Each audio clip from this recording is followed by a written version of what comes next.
Hello and welcome. I welcome you all to this session on Introduction to SPSS. My name is Khwaja Fawad Latif, and I'm currently working as Assistant Professor in Department of Management Sciences at Comsats University, Pakistan.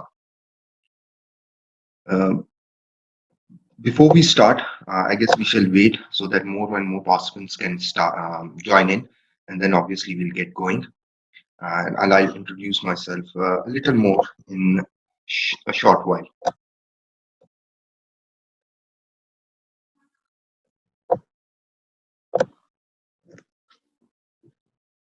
I think before joining, let me introduce to our host, our guest speaker. Please, thank you. Sorry for late because I was trying to reach this meeting. I couldn't get it.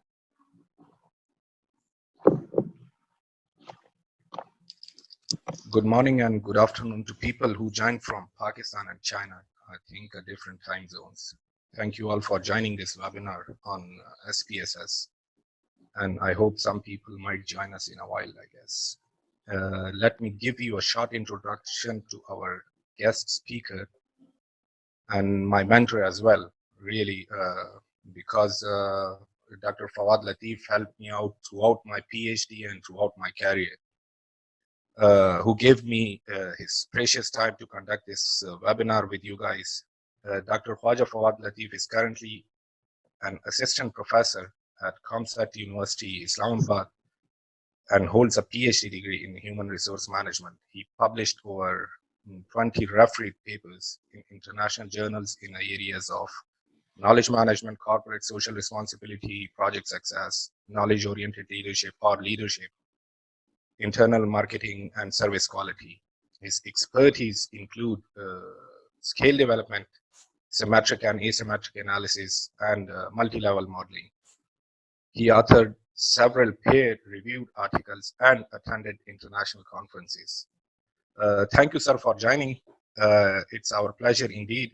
Sir, the ball is in your court, so I think if you want to start, so you can start, or if you want to wait, so you can wait. Thank you, Umar. Let's start. Thank you for the nice introduction. I welcome you all in these times where we are stuck in home. I hope every one of us and every one of you and your family and your loved ones are safe. Please stay home and stay safe. Um, so Umar had this idea to make this time more productive and to utilize this time in a more proper manner, so that we can improve our learning. So we decided that, okay, we'll obviously do a number of different sessions on different areas that people would like to improve on. So we are starting with very basic concept or very basic training. In this session or in a series of sessions today, because the timing is limited with Zoom, so we'll be focusing on the basics of SPSS. Let me also guide you as to what we plan to do in future. We plan to obviously take this as a breeding ground for our interaction, and we'll be focusing much more on different detailed research areas that would include both writing and analytics as well. So we are planning a number of workshops that would include how to write your paper, how to publish your paper, and in writing, we'll be focusing on all the sections of a good paper. So we'll be focusing on those things as well. With pertinent to analytics, we'll be focusing on smart PLS, SPSS, which we are going to do now. And then we'll be focusing on AMOS as well. As far as other softwares are concerned, we'll be focusing on atlas.ti, that is actually used for qualitative analysis. So let's start. If you've got any question, I would request that you keep a note of your questions, and I'll take your questions right at the end. Kindly keep your mic mute because then there'll be noise and I might not be able to communicate with you effectively. Okay, let's start. Now, what you see on your screen is the software, SPSS software. So it looks similar to an Excel sheet. Now, for in the past 3, 4, or maybe 7, 8 years, things have changed. SPSS was normally used to a great deal, and but now things have changed, and now people have focused on using modern softwares, SEM softwares like Smart PLS, AMOS, M Plus, and other softwares. But still, the advantage or the usage of SPSS hasn't gone dead. So we still use it more or less for descriptive analysis, descriptive statistics, data entry, and sometimes for comparative analysis. Although for causal analysis, for basic correlational model, we go for Smart PLS or AMOS. So let's start. So what you see in front of you is a screen, and you see these little boxes. It looks like an Excel sheet. So at the top of the screen, you see these. This is these columns are variables, and these are rows where you enter your data. Now, each row attribute, in case you are doing your primary research, would attribute to response from a single respondent. So your respondent number 1 would be here, respondent number 2 would be here, respondent number 3 would be here, respondent number 4 here, so on and so forth. Now, before you start entering your data into the data view, which is right at the bottom here, you need to define your variables. Now, the first thing that everyone should do is they should define your variable. Now, how do you define your variables? So in order to define your variable, you click on the variable view, and here what you see is, you see this column with title, name, type, width, decimals, label, values, missing, columns, alignment, measurement, and role. Now, each variable should have a name. So for instance, you've got a questionnaire in front of you. Let me share one questionnaire so you can see how a questionnaire might look.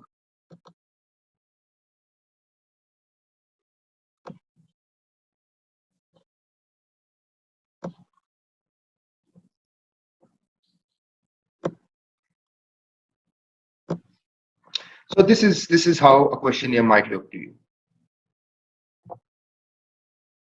So there are 47 items in this questionnaire, and at the top of the questionnaire, there are these demographic data that is required by the user to input.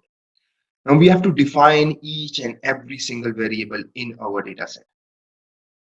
Now this is, let's discuss this in a little detail. Now this is one variable, task conflict. This is defined by or measured by 4 items. So this variable task conflict is further divided into 4 different variables that actually define or actually explain the concept of task conflict in our research. So we've got 4 variables here. Task conflict divided into 4 variables. Similarly, relationship conflict divided into another 4 variables. Process conflict divided into 5 variables. So these 5 variables are actually indicators of that particular variable. Now, how do you enter this data into SPSS? Now, in order to enter this data into SPSS, what you do is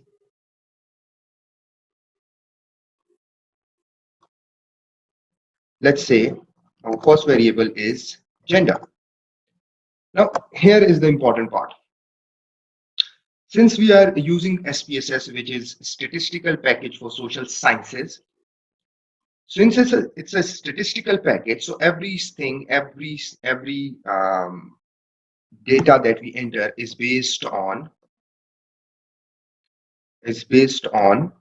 numbers, or shall be based on number. That will make your life much easier. So even if you are using a purely qualitative variable like gender, maybe color, or maybe any other variable. So you obviously you try to categorize the responses into different categories and give each category a number. So in this case, gender can be either male, female, or maybe transgender. So what we should do is we should number these responses. We'll come back to that later. Now, the type is numeric. Width refers to number of digits a variable can hold. And if it's a string variable, it will be number of characters. So there are a number of different variables. It could be numeric, comma, dot, scientific notation, date, dollar, another custom currency, a string, a restricted numbers, integers with leading zeros or anything.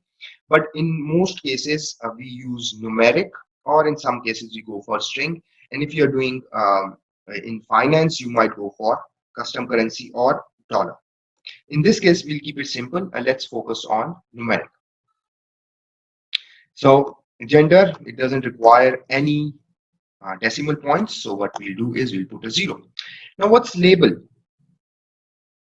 Now by the name of it, the variable name gender, it's clear what this variable will hold.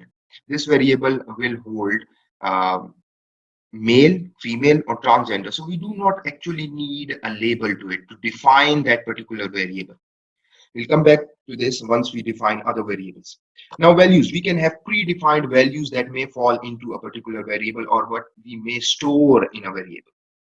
So in this case, let's say if we type 1, this would mean male. If we type 2, this would mean female. And then what we do is we press OK.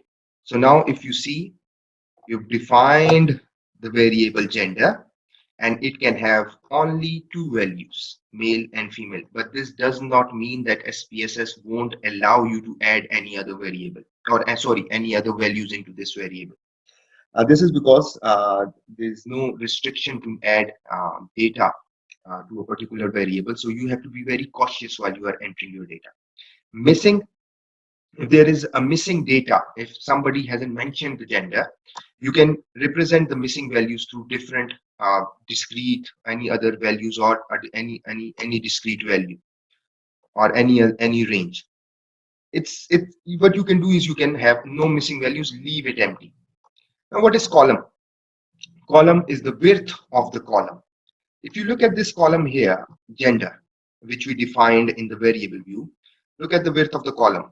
Now I want to increase this width, for instance. So what I'll do is, let's say if I type 18, and if I go back, see the width of the column has increased. Now, what is alignment? It has to do purely with the readability of the data. You can align your data left, right, or center, whatever you want. Now, let's focus on the next thing, which is measure. This is very important. You need to understand what is the measure of your variable. Now, there are different scales of measurement in research. There's nominal scale, there is ordinal scale, there is interval scale, and then there is ratio scale. Now, if you see, I've mentioned 4, but here you can only see 3 scales. There is nominal, there is ordinal, there is interval, and then there is ratio. But in this case, the interval and ratio is clubbed into scale. Now, what are these scales? For detail, obviously, you should refer to the book by Uma Sakran, The Skill Building Approach, or the Research Method for Business Students, Skill Building Approach. But here, we'll discuss it in a very brief manner.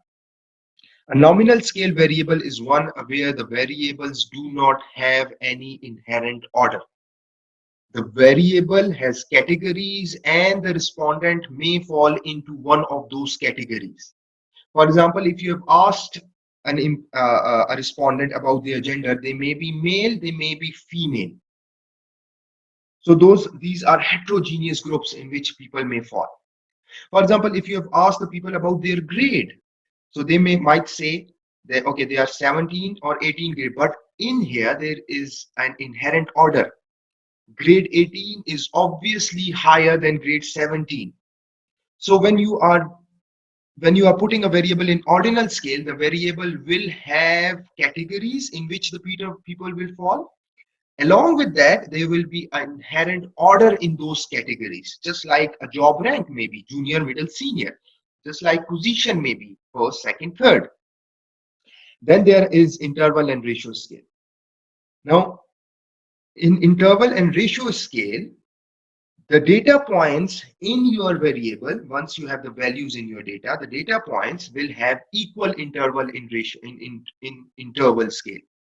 For instance, let's say I ask you a question. I ask you, okay, what is your age? So you say, okay, my age is 26. So I may ask another person, what is your age? And that other person may be Umar, and Umar says, my age is 31, and so on. And I keep asking people about their age.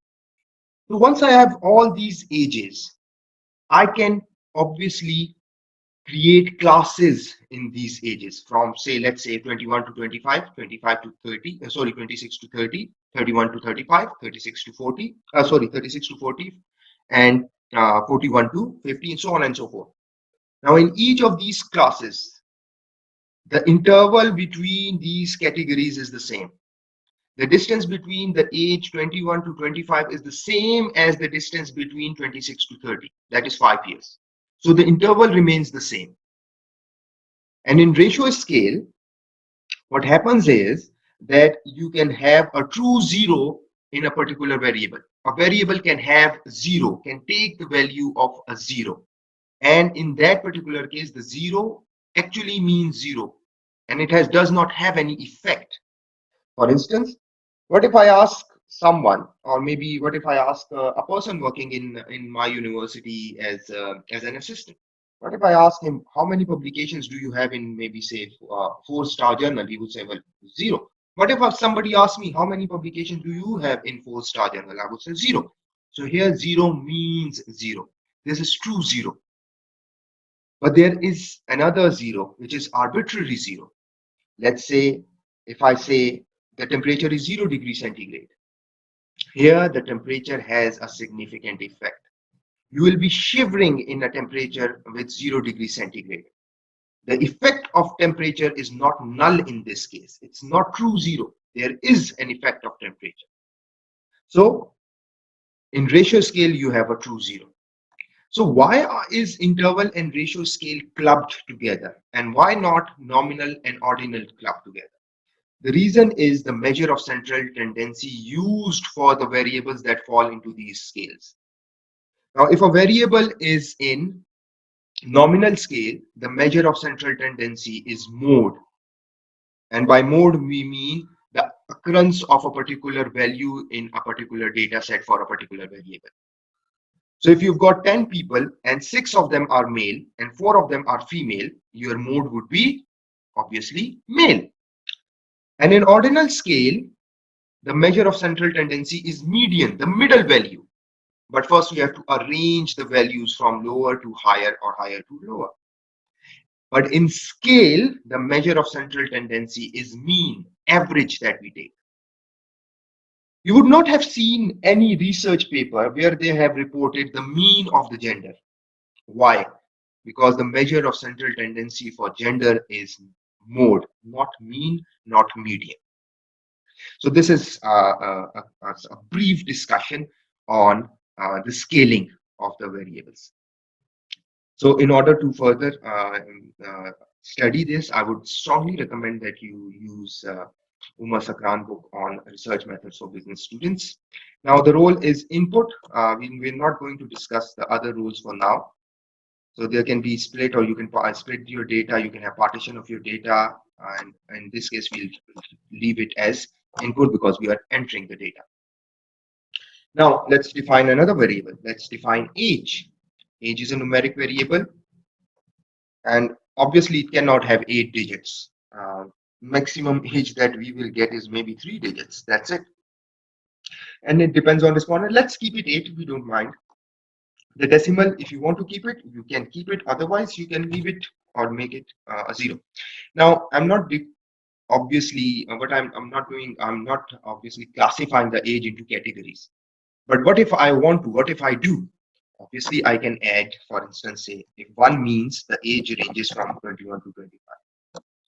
and so on and so forth. You can do it like this. But what you can do is you can keep age as open-ended and categorize it later. I'll do it for you in a short while. Okay, let's. This is a scale variable. As I discussed, this falls in interval scale because age cannot be 0. That's why it is not a ratio scale variable. Now, as I showed you the question here, let's say we have got a variable called process conflict or task conflict, or maybe a relationship conflict, or maybe servant leadership. And it has got 7 indicators, 8 indicators, 4 indicators. Now, how do you define these variables in SPSS? In order to do this, what you do is the best approach is, since it's, let's say it's task conflicts, so I use the initials task conflict TC1. Now, how would I know what is TC1? Here you can write the full question, the full description of the question. Let's say the first question is, the label is this. So what I've done is I've written the full question. What does TC1 means? TC1 means that there are rarely explicit conflicting opinions during management team discussions. Let's say what is TC2? Maybe TC2 is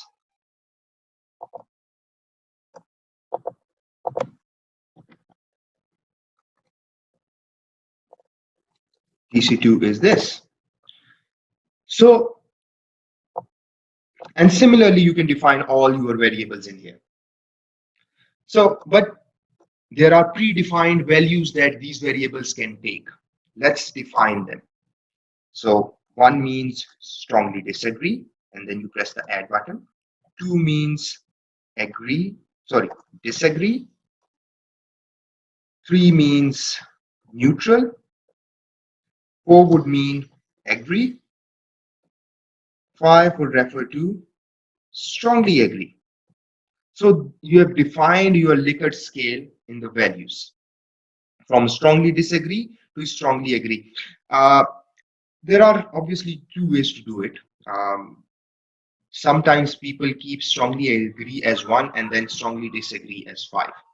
What I have seen with my experience is that people tend to have this notion whereby the agreement scale is always, or they tend to associate with a higher number.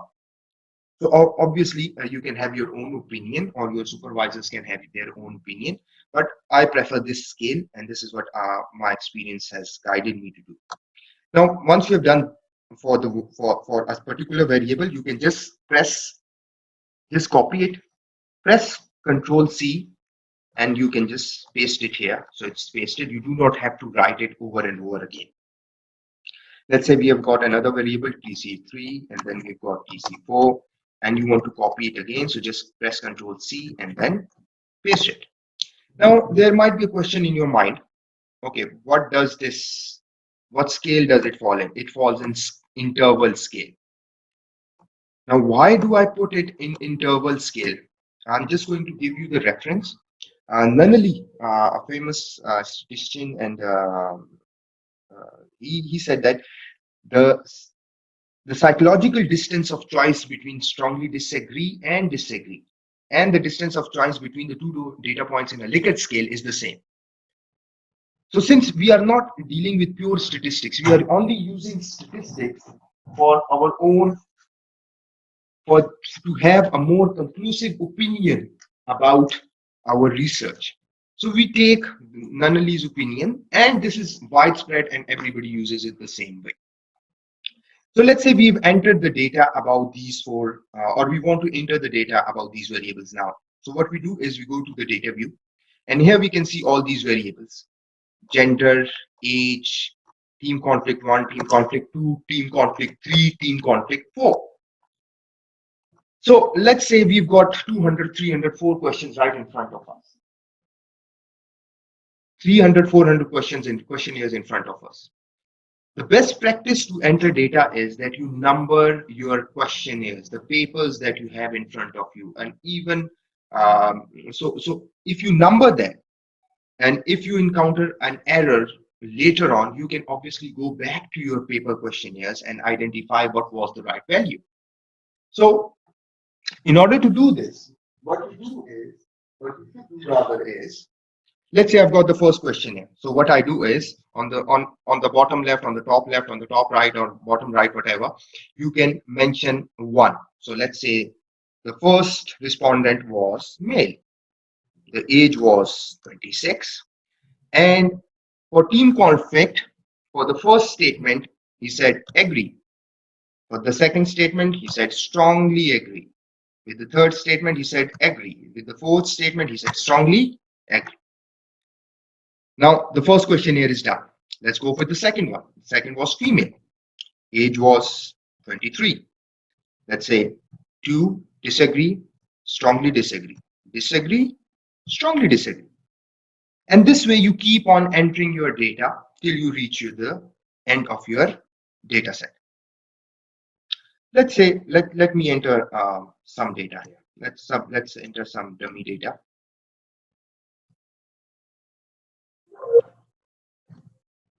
So let's say I've entered another variable. So you just click it, press delete, and it will be deleted.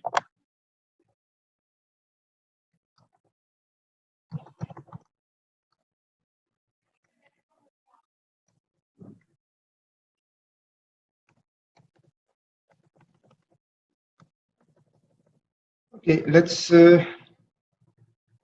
create this data.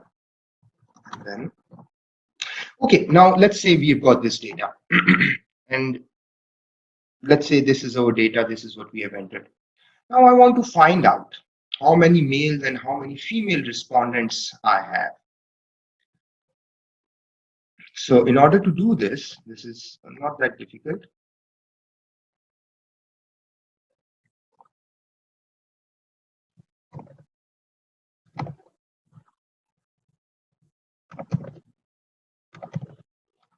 Okay, let's say these are our respondents. Now I want to find out how many male respondents were there and how many female respondents were there. Now, in order to do this, what you should do is, or what you can do is, you can go to Analyze, and this is the main menu where we work. This is what more or less it's got everything in there. So what you can do is you can go to Analyze, Descriptive Statistics, and Frequencies, and then you see Descriptives, you see Explore, then you see Cross Steps. Now, when do you use descriptives and when do you use frequencies? Now, if your data is categorical and it has got classes, so you more or less you go for frequencies. But if your data is in interval or ratio scale and you want to find out about certain inclination of your respondents, so you go for descriptives.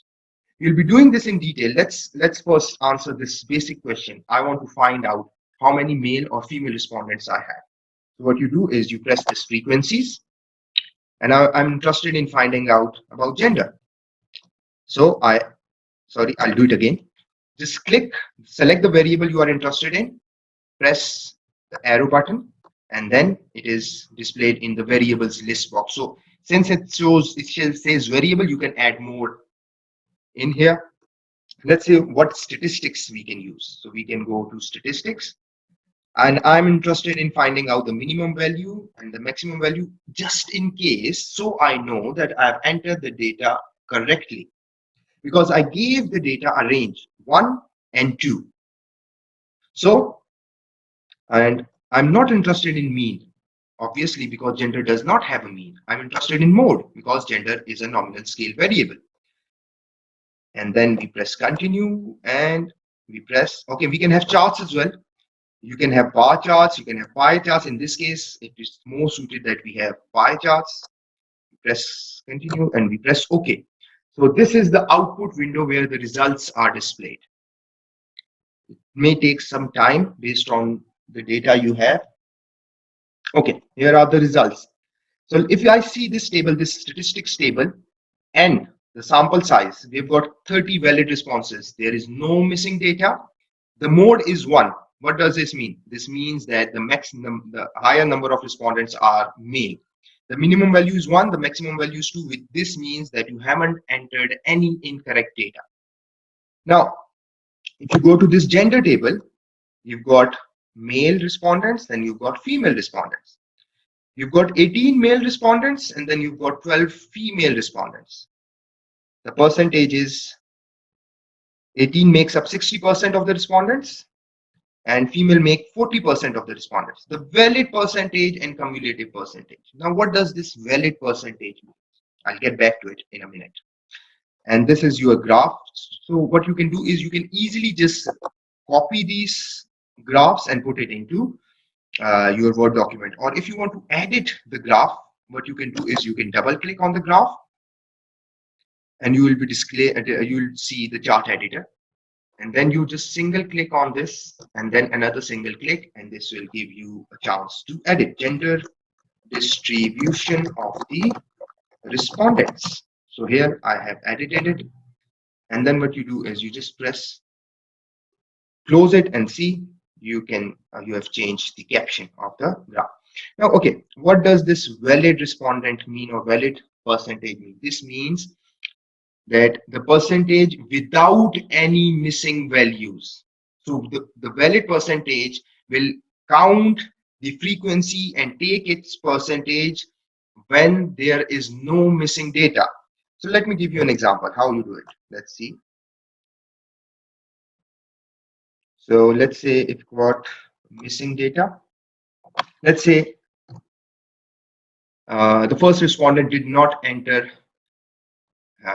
the gender. So if we go to analyze descriptive frequencies and then we press OK. So if you have a look at this output now, I hope you can see the charts clearly. So if you see the output now, previously for male, it was 18 respondents and the percentage was 60. And the valid percentage was the same because there was no missing data. But in this case, excuse me, sir. Sir, you need to share the other version, like the tables.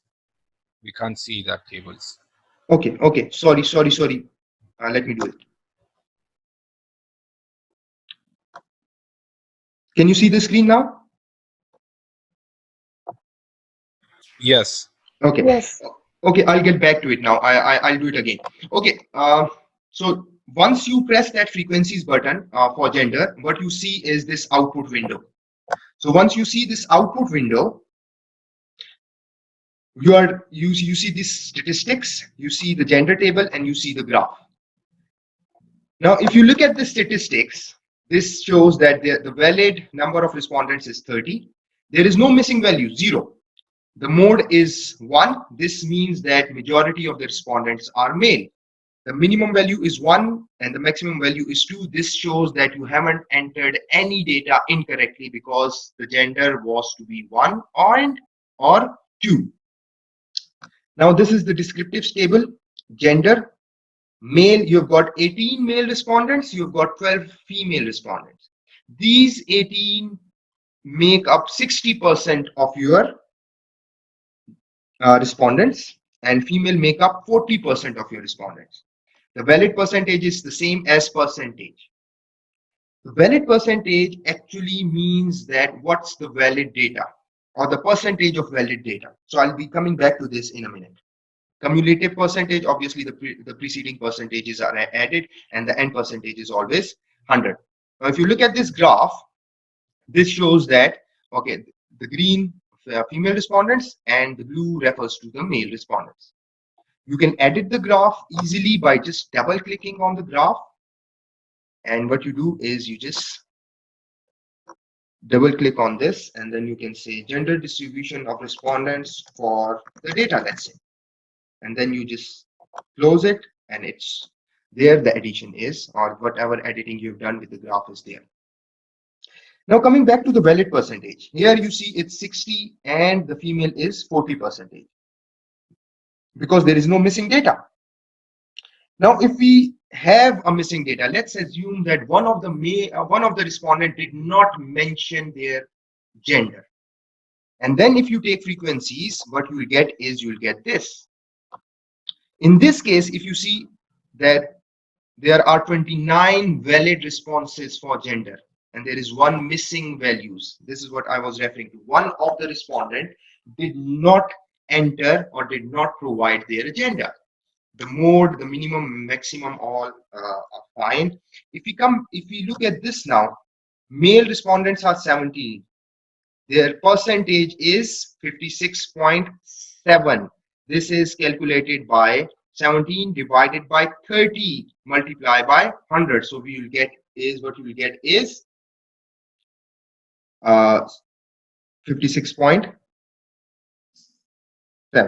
Okay, now valid percentage. What is valid percentage? Valid percentage will only calculate, will only attribute, will only use. Sorry, 17 divided by 29. Let me do it. Okay, wait. Okay, so valid percentage is that it will not attribute, it will not include the missing data. But percentage will include the missing data. So 17 divided by 30 multiplied by 100 is 56.7. But 58.6 is 17 divided by 29 multiplied by 100. So valid percentage will not include the missing data, but percentage will include the missing data. So this is what the difference is between the percentage and the valid percentage. I hope I've made myself clear. Now, going back to our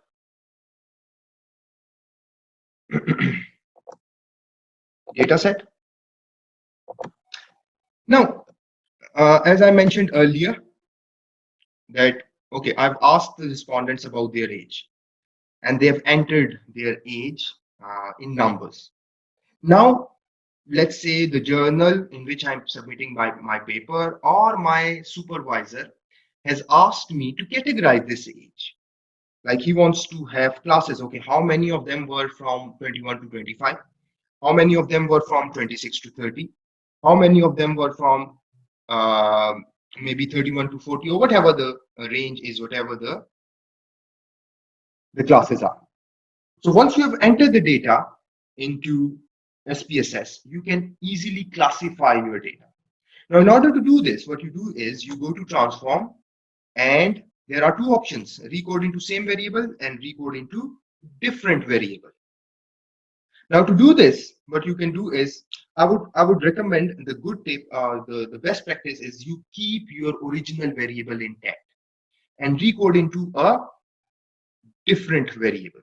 So you create a new variable based on this variable. So recode into different variable. What variable you want to code? I want to code age. So I select age. Now, since you are creating a new variable, you have to give it a name. So let's say I give name age underscore gr. So I'm grouping the age. So let's name it age underscore gr, and then I press change. So you have to press change, and then what you do is you click old and new values. But before doing this, you need to do one more thing, and that is you go to analyze descriptives. I mean, before you create classes, before you create any grouping, you should know what was the minimum value and what was the maximum value. Failing to do so, you cannot create classes. This is basic statistical principle. When you do classes and when you create classes, you should know the lower value and the higher value. Now, how do you know the lower and higher value in SPSS? Same, you go for frequencies. So what I'll do is, let me add age to the variable list. I'm interested in identifying the minimum and maximum value. In this case, I'm not interested in the central tendency, and I press OK. Now, the minimum value is 23, the maximum value is 43.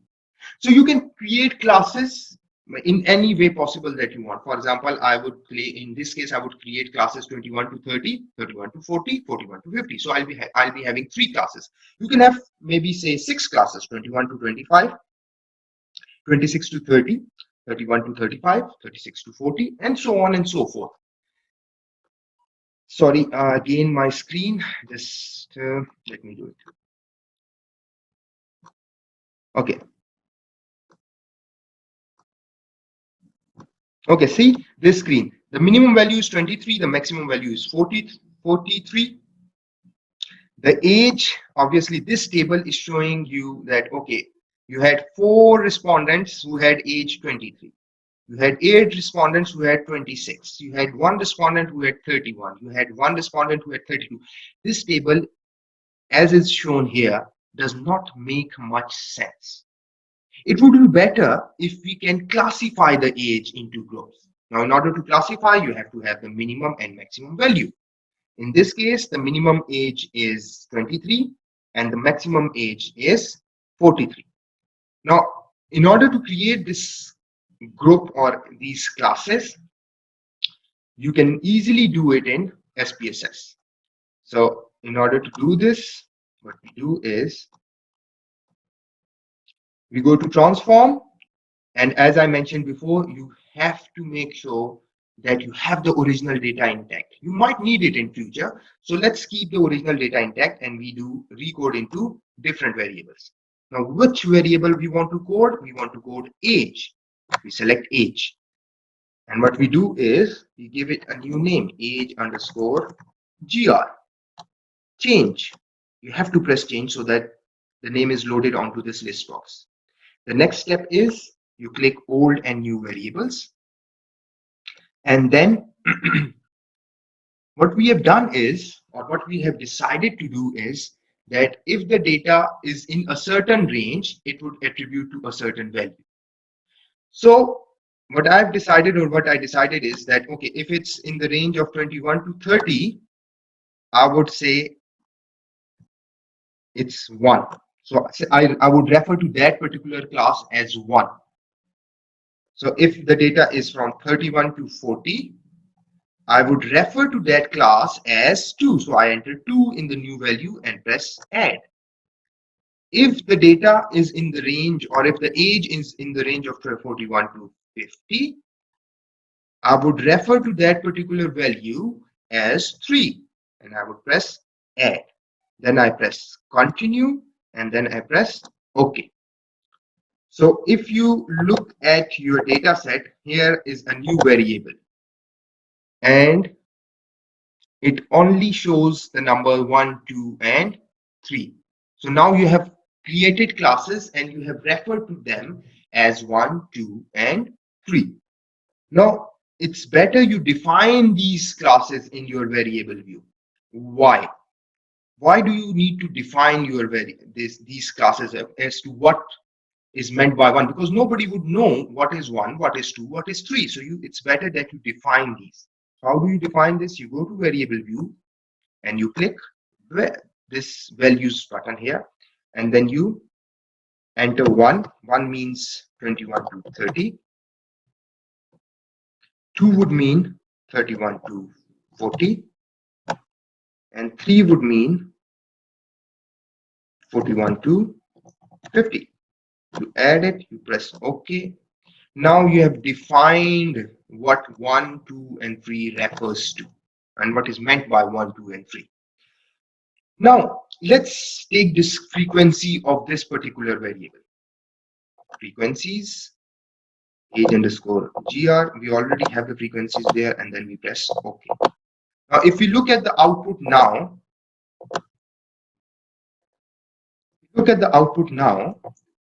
this is the output after we have categorized the a variable age. Now this makes much more sense than this. In this case, we had just had a sample data for maybe say 30 people. What if you've got data for maybe 300 people, 400 people, and then in that particular case, you would have had maybe say 60 ages. This will be a very big table then, and this won't make much sense. So it's always a good idea to categorize your age afterwards, so to give a more clear picture as to how you actually or how the age distribution is in your data set. So I hope everything is clear up till now. So let's go back to our data set. Okay, now there is another question, and this question actually troubled me when I was learning these things. Now I'm interested in task conflict. I'm interested in task conflict, but the problem is the task conflict in this case is measured using 4 different items. It is TC1, TC2, TC3, TC4. Same goes for other variables in my study. Same goes for other variables in my study. So maybe process conflict has got 4 items as well. Maybe any other variable has got 4 items, 5 items, 6 items. The servant leadership scale has got 7 items. But I'm not interested in those 7 items. What I'm interested in is I am interested in task conflict as a whole. So what I need to do is some way I need to group these 4 variables, 4 indicators to represent task conflict. So how you do it? You do it in SPSS by taking mean of these 4 indicators. And same goes for any other variable that you have in your study. Maybe servant leadership, it has got 7 indicators in my study. So what I do is, I'm coming to slow. Okay. Okay, now how do you transform? Okay, this is one of the disadvantages of working from home. You have to deal with the kids as well. I'm coming. School.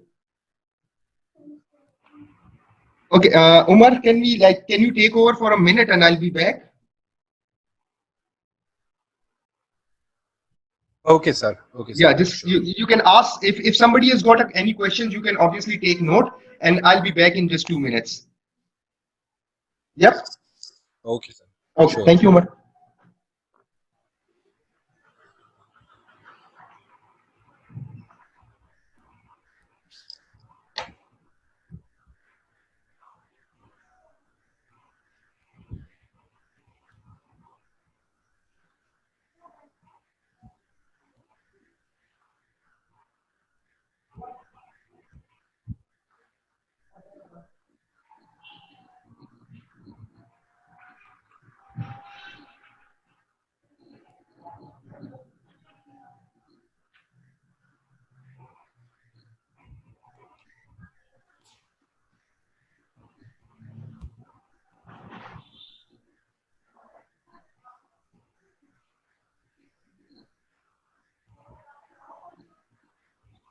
Guys, if the call has been disconnected, so I will share another ID on a portal so you guys can join that as well. Because Zoom won't allow like more than 40 minutes.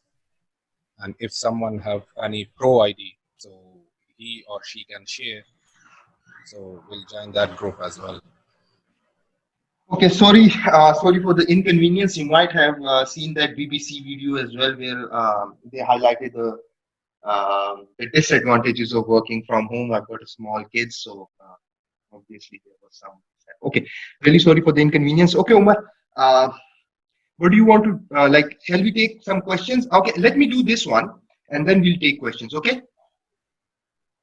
Okay, sir. Yep. Okay. Now, so I'm interested in task conflict as a whole.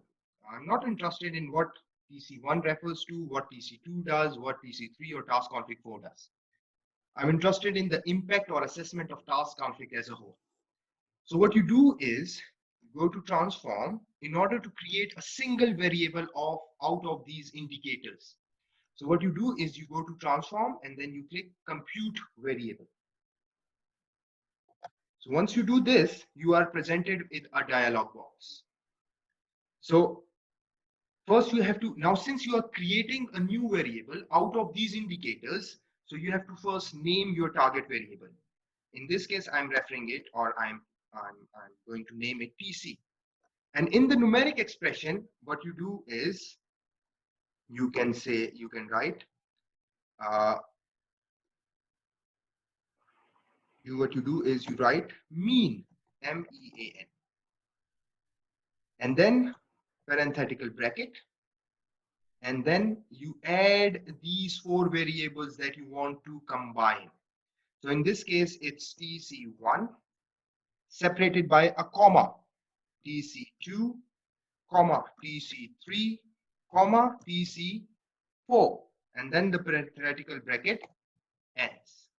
And what you do is you press OK, And if you look at your data set, a new variable is now created. And this 4.50 is the average of these 4 questions. This 1.50 is the average of these 4 questions, so on and so forth. So now, what if, because normally the supervisor are supervisors, the editors, the reviewers are interested in these things, and you would have seen this as well. What if you are interested, or your supervisor asks you to provide a descriptive statistics for a particular variable?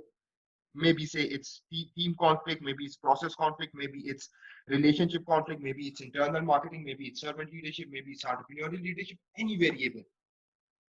So how do you average? How do you identify, or how do you take out? How do you assess? How do you establish the average of a particular variable? Now, in order to do this, plain and simple, you go to analyze, you go to descriptive statistics, and then you go to descriptives. And then I'm interested in the average of task conflict. So I select task conflict, and then I press the arrow button and just press OK. So it is giving us this table. Let me share that as well.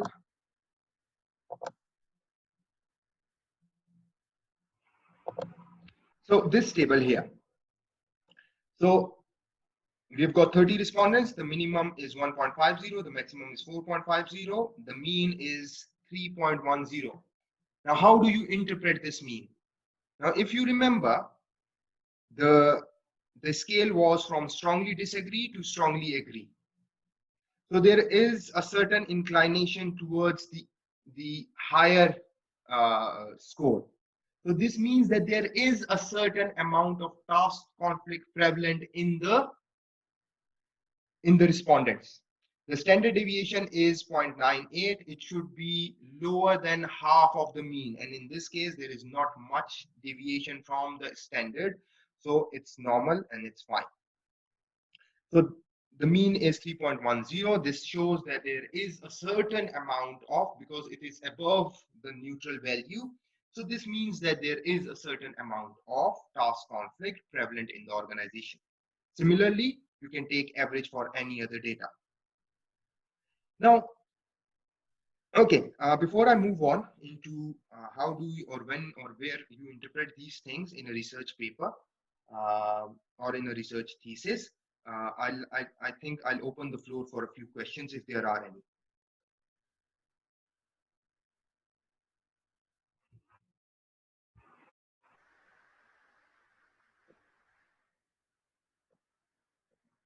Umar, if there are any questions, let's take some questions. Guys, please ask questions if you have any. Sir, I have a question. Yes, please. Can you guide us how we will save this data when we enter this all? Sure. Sorry, I didn't mention it earlier. There is this disk button. You can just press this. Let me share this screen again. Just hold on. Okay. If you see the screen, there is this disk button. If you press this button, you can save it wherever you want. Again, it's strongly recommended because people do not take care of these things. They save their data anywhere they want.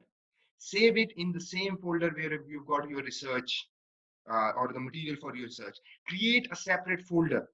This thing might seem very trivial or very least important to you for now, but with my 10 years experience with data, this becomes severely big when you've got multiple data sets going for a similar research or same research. So you get into a lot of trouble finding the right data set. So always make sure that you give it a meaningful name. For example, let's say this is my task conflict. This is my research on servant leadership, task conflict, and team performance. And I saved this data on 13th April 2020. The extension is SAV, and you can obviously save it into a comma delimited file, tab delimited file, but in this case, it's the extension is SAV. We'll use this, and then you press the save button, and it's obviously saved onto the desktop. Let me share. Okay.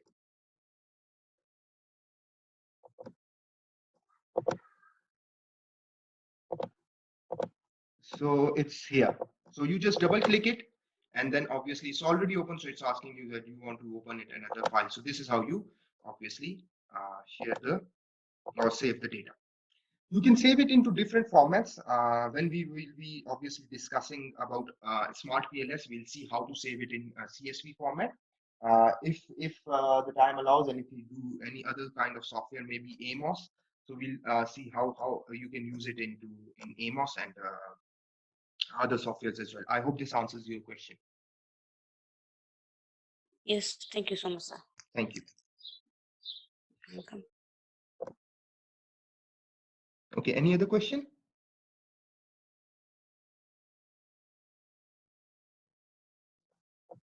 So another question struck my mind. Yep.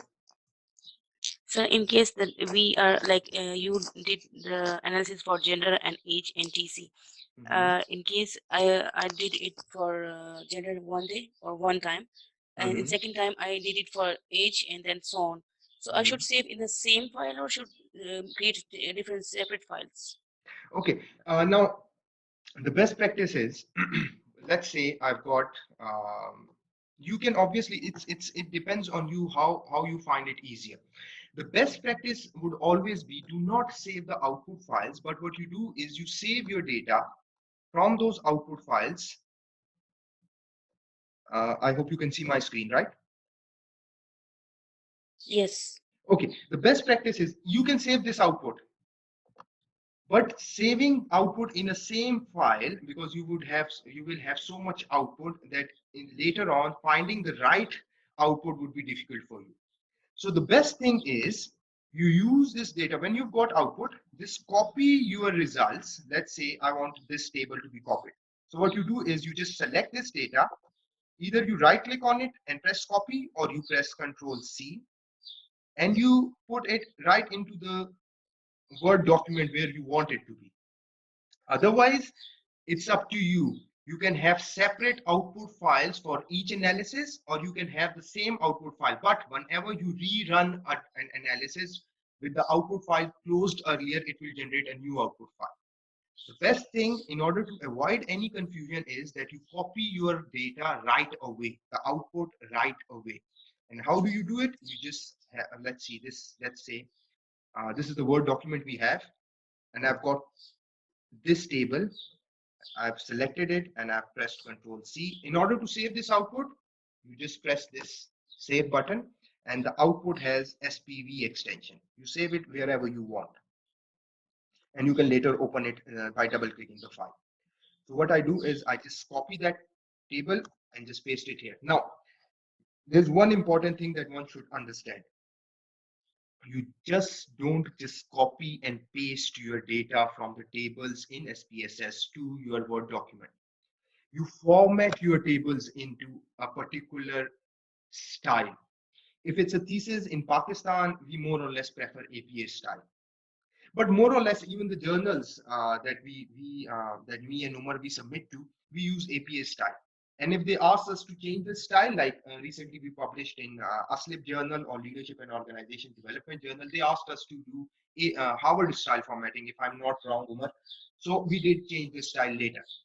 So the thing is, whenever your thesis is being evaluated, let me give some tips as well.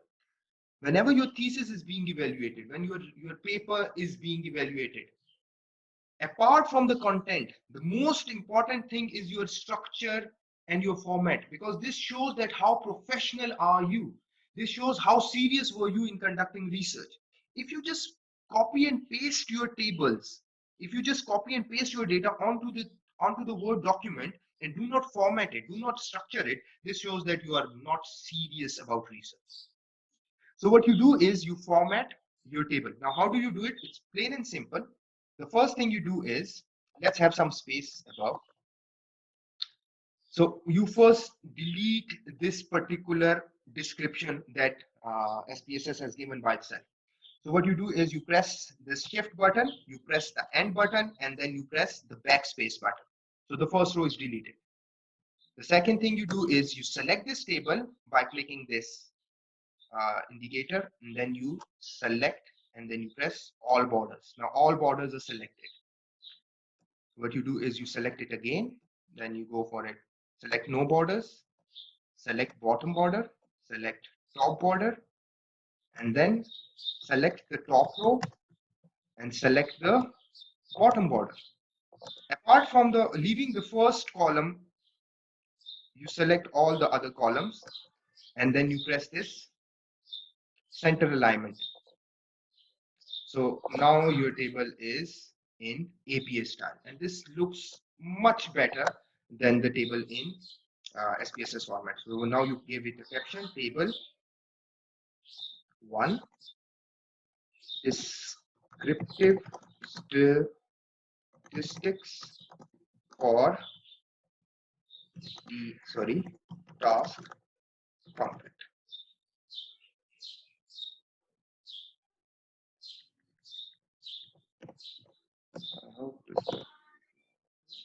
Yes, it's not. And what you do is you miss one step and then you put it in italics. Now this looks much better. In order to make it more well formatted, you right click on it, auto fit, and auto fit to window. And the best practice is write the description at the top of the table. For instance, how do you describe the results now? How do you describe this, the mean for task conflict? Mean analysis or task conflict indicate that there is a certain amount of task conflict prevalent in the organization. This the mean is slightly above the neutral value of 3. There can be other means to describe as well. Whatever is suitable for you, whatever you find easy, whatever you find readable, you can do it in any way possible. Okay, I hope this answers the question. Yes, thank you so much, sir. Yes, any other question?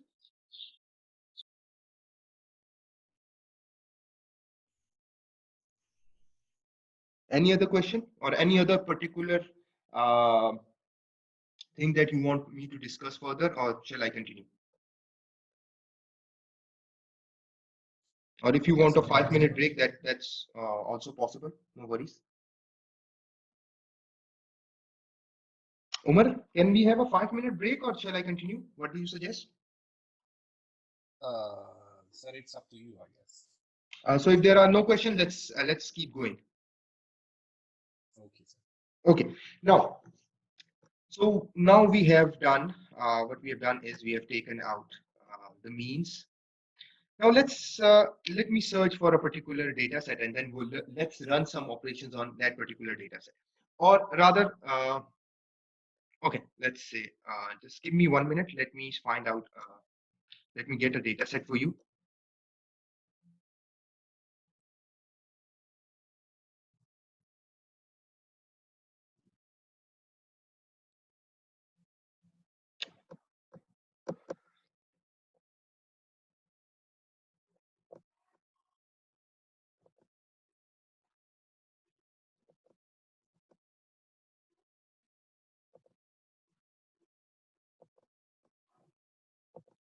Okay, what you see is a data set for a study that me and Umar are working on.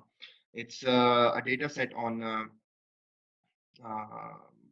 social responsibility and its impact on loyalty of a customer. It's a study based in 3 different countries. So I'm not going to go into much detail of this study because this study is still in the paper is in review. So obviously, let's use this data set to run a few operations onto in SPSS. Now, if you see, we've got these variables. If you go to the data view, you'll see that I've got age, I've got gender, then I've got corporate social responsibility and other variables. Let's say Let's first transform it, because obviously I didn't need to transform it because I used SEM.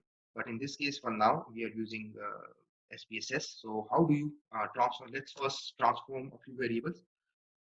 Let's say we've got CSR, mean. Now the problem is, let's see, it's very monotonous to type each variable's name again and again and again. Is there any easier way to do it? Well, there is one. If you press this button, I'll press it again so you see this button over here. It's variables button. So, and then in the variable view, I select, let's say I select all these variables and I press this paste button. So now I've got all these variables with me. So I do not have to double click or write them on my own. I think you cannot see the screen. So let me see the screen. Okay. Can you see the screen now? Let me do it again. Let me do it again. So I don't want to type the variables when I'm transforming over and over again. So what I do is I just press this variables button. I select all these variables that I'm interested in transforming. I press this paste button and now I've got these variables with me. I just press Control C, copy these variables. You don't need to save it. And let's transform it now. Let's transform, let's compute variable, CSR, and I'm interested in mean for CSR. So I'll just select CSR and I see what's missing is the comma. So I press and separate these variables with comma. And I press OK. And you see this, here it is, the new variable is now created. Similarly, I'll create another variable. Let's say I create loyalty.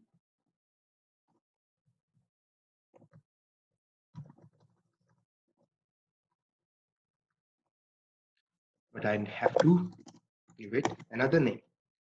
And then I press OK. And if you look now, there is another variable, loyalty. Okay, let's say we have now created these variables, these two variables. Now, what we did previously was we focused on descriptive statistics, frequencies. But now moving forward, we are now interested in identifying whether or not there exists a relationship between CSR and loyalty. So in order to assess the relationship between variables, we use correlation analysis. There are other things that are available in this section as well, but for now, let's focus on just a few basic things. One more thing, sometimes as when you are doing your thesis, you are asked to identify whether the data is normally distributed or not. Now, normally, what we do is we use skewness and kurtosis as a mean, as a measure for identifying whether the data is normally distributed or not. Now, to do this, we press descriptives and let's see if my data is normally distributed or not. So what I do is I add these two variables, I go to options, and then there is distribution, skewness and kurtosis, and I press OK and I press OK. So if we see here, the skewness is minus 0.921 for CSR and the kurtosis is 1.134. It is within the range of plus minus 2. So there is no problem with respect to the skewness and kurtosis, and we can say, well, yes, our data is normally distributed. Well, if we look at the kurtosis value for loyalty, it's slightly over 2. So we can say there is a certain distribution problem. But again, what's the way out? The way out is that according to Naval Bajpai in his book, Research Method, he mentioned that according to central limit theorem, if you've got a data set over 30, you can assume normality. The book is by Naval Bajpai. I'll share it in the text later so that you can refer to it. It's a very good book, a very, very good book. If you can get hold of this book, obviously I'll strongly recommend reading it. So now going back to our data set. So let's assume we have got normality. So what we do is, now I'm interested in finding out whether CSR and customer loyalty, customer loyalty are in fact related with each other, because this is my model. This is what I want to study. So in order to do this, what you do is you go to analyze, correlate, bivariate. You go to analyze, correlate, and then bivariate. So once you click it, you are obviously presented with a number of variables on the left-hand side, all the variables in your study. But in this case, I'm interested in these two variables, CSR and loyalty. So you press this and then leave everything aside. Correlation coefficient, there are 3 different correlation coefficients: Pearson, Kendall-Tau, and Spearman. If you've got your data in ordinal scale, you go for Spearman or Kendall-Tau. If you've got your data in interval scale, as in this case, we go for Pearson. Test of significance, two-tailed or one-tailed. If you know the direction of relationship, if you know that there is a positive or negative relationship in these variables, or this is what you assume that there would be, so you go for one-tailed. But if you're not sure whether there is a positive relationship between these variables or not, let me give you an example. Existing research shows that when there is task conflict in an organization, the performance of the organization, the team performance, could very well increase. But there is other research that has shown that if there is task conflict, this can significantly hamper team performance. So you do not know whether the relationship between these two variables is positive or negative. So you cannot decide whether you should go for one-tailed or not. So you go for two-tailed. In this case, we know that the relationship, or rather, we assume that the relationship is or should be positive. So we can go for one-tailed. Flag significant correlation, that if it's a significant correlation, it gets marked. So what we press is OK, and this is the table we get. Now, let me copy this table onto a Word document so I can easily describe it for you.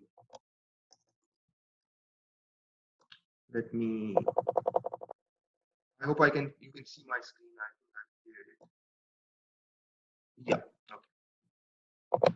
So now if you see this table, there are different statistics in this table.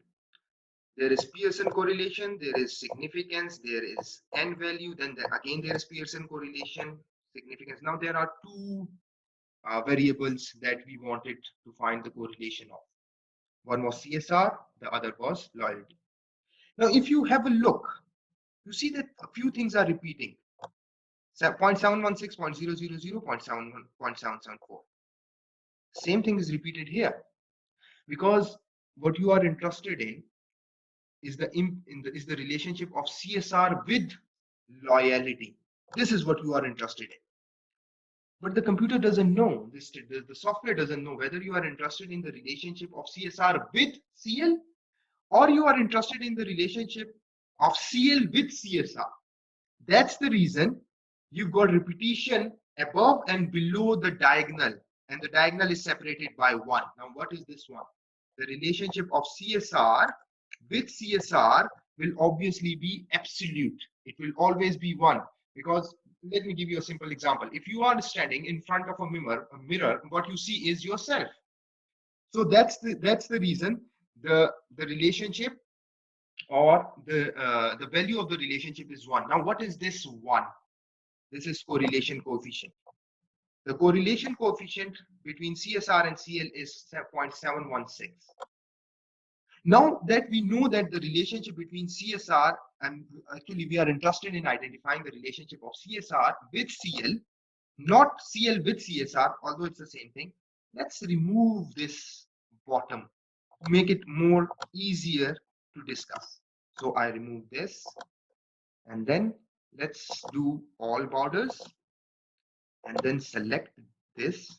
Press the shift key, select this bottom column, bottom row, which is further divided into 3 rows, and then you press the backspace button. So it's removed. And I'm left with what I am interested in, CSR with CN. Now, let's discuss it one by one. N here refers to number of respondents, which is 774. It's again repeating, so we can remove it, but let's format the table later. What is this Pearson correlation? This is what we refer to as correlation coefficient. And its value ranges from 0 to 1. This value is from 0 to 1, where 0 is obviously no correlation and 1 is absolute correlation. So how do you interpret this 0.716? And what does this Pearson correlation tells us? It guides us, it tells us about strength of relationship. So how do you interpret this strength of relationship? And does strength and significance mean the same thing? No, they don't. Strength is different than significance. Something might be significant, but it will not carry the same strength. Let me give you an example, although it might sound harsh, but it's the true fact. We are faced with a pandemic and everybody is staying home. Now, this pandemic started in China. And when it was in China, we could feel that people were suffering and we could see people were dying. And we felt, okay, this was significant for us. Or people dying, and we felt sorry. But still, it wasn't the strength of relationship that, okay, the people are dying. This consciousness was somewhere missing. But then this came to our countries, our neighborhoods. And now we feel associated with this problem. Now the strength of relationship has got strength. This is further strong. And now we are staying home. We are praying that this ends soon. Now we are closely associated with this particular issue, this particular virus, this particular disease, or which actually leads to a very catastrophic outcome.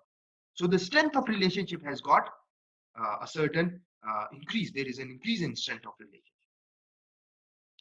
So strength of relationship is how change in one variable can change the other variable. Whereas significance refers to, okay, it will change, but how strengthful or how worthy is the change. So let's get back to the topic and we'll be discussing it further. So now, strength of relationship. How do I interpret this strength of relationship?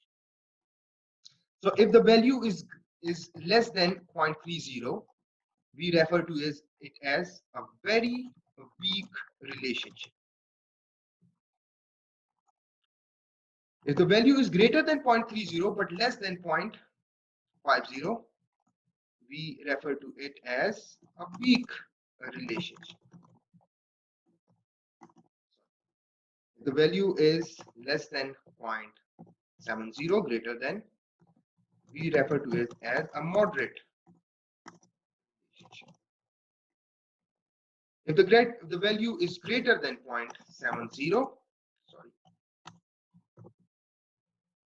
we refer to it as a strong relationship.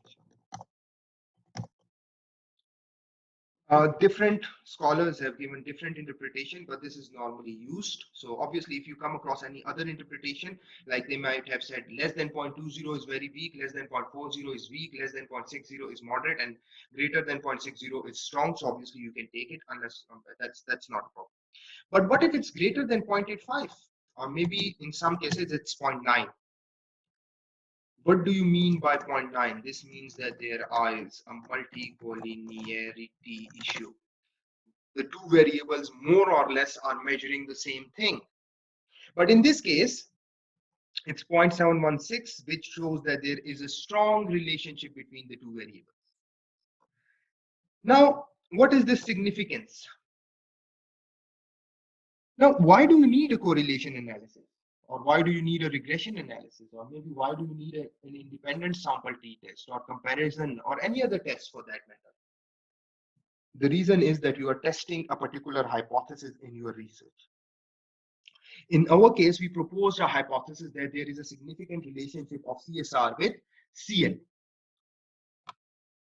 Now, in order to test this hypothesis, we need to run a test. Now, since we are looking at the relationship of variables, we go for a correlation analysis. Now, once we do a correlation analysis, and since it's a test, and since it's a hypothesis is either accepted or rejected. So we want to be sure whether a hypothesis is accepted or rejected. So we need a particular standard or criteria. Now, in order to test your hypothesis, the criteria in statistical analysis is the significance. So how do you know whether your hypothesis is accepted or rejected? Simple. If your significance value, which is, sorry for my typing mistakes, okay, it's less than 0.05 or equal to even, you would say that my hypothesis, my alternate hypothesis is accepted. If it's greater than 0.05, you would say my hypothesis is rejected.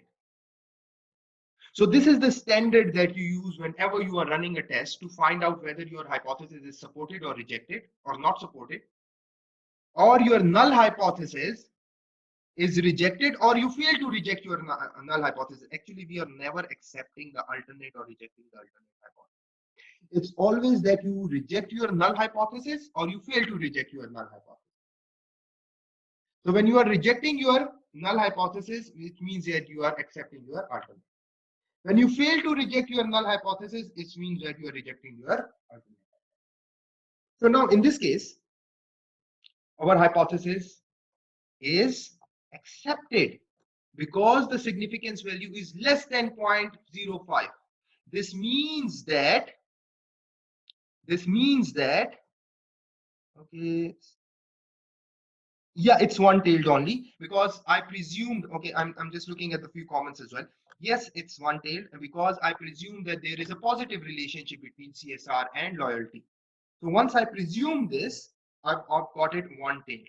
You can have two-tailed as well if you do not know what that, or you do not know about the direction of relationship. Okay. So I'll be taking questions at the end after this correlation analysis. Okay. Let me put it at the bottom.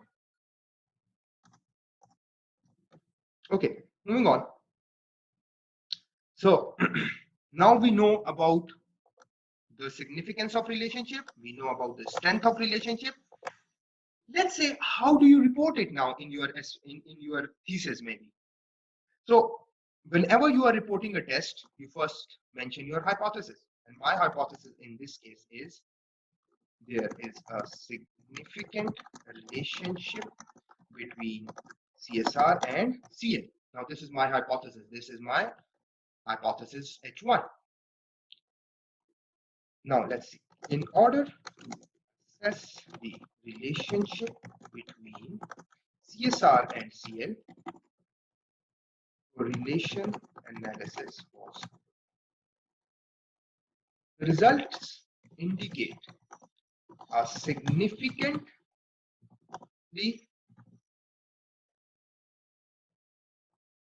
a strong and significantly positive relationship between CSR and CL. Now you need to mention why it's strong, why it's significant. So you obviously denote correlation coefficient with an R 0.716. Significance value P is less than 0.001, or why it's less than 0.001. So we'll discuss this in a bit as well. Okay, so and you press full stop. This, or rather hence H1 is accepted. Sorry.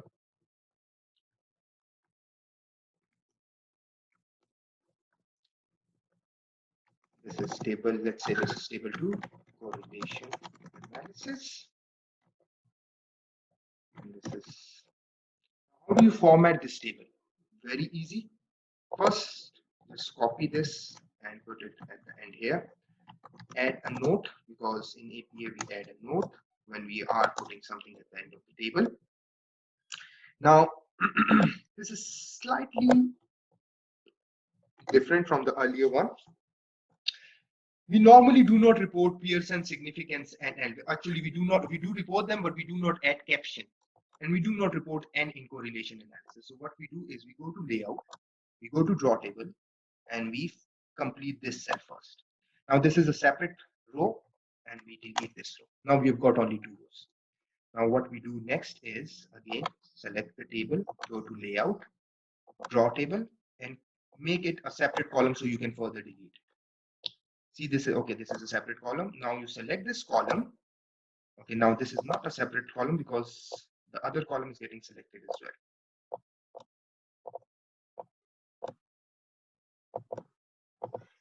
Now this is a separate column. You press, after you've made the selection, you press backspace. Now this is deleted.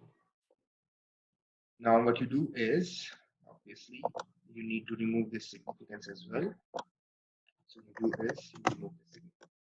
Now this is how you report your correlation analysis. This is how you format your correlation analysis. And similarly, you can have multiple variable in a single correlation analysis.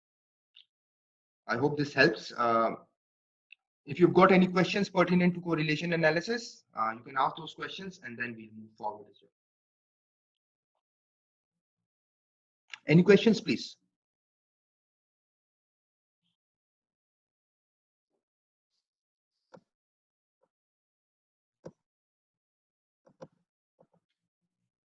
Anyone? I guess no questions. No questions? Sir, a female asked about this Innova test and Innova test. So if you can do that later. Yes, okay. Because she belongs from pharmacy. Okay. And some guys are from CS, I guess. Okay. Okay. Let's go for Innova test now. Before we go for or we take on Innova test, let's discuss a few things. Now, ANOVA test is used to identify or measure differences. So what if I've got a data, and let's say I've got a data about, say, satisfaction, maybe loyalty.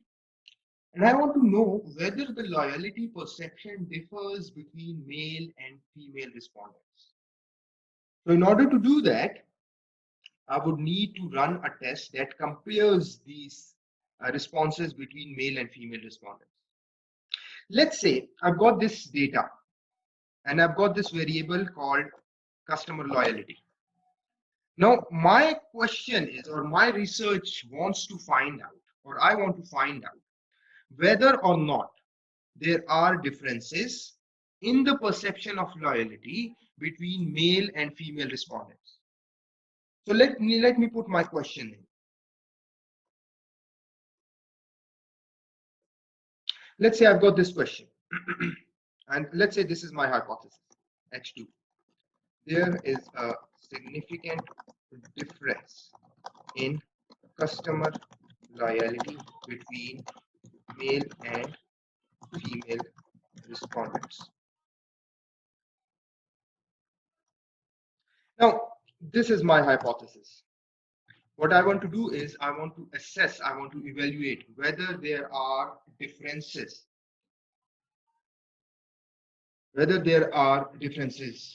in customer loyalty between male and female respondents. So how do I do this? Now, in order to do this, you need to run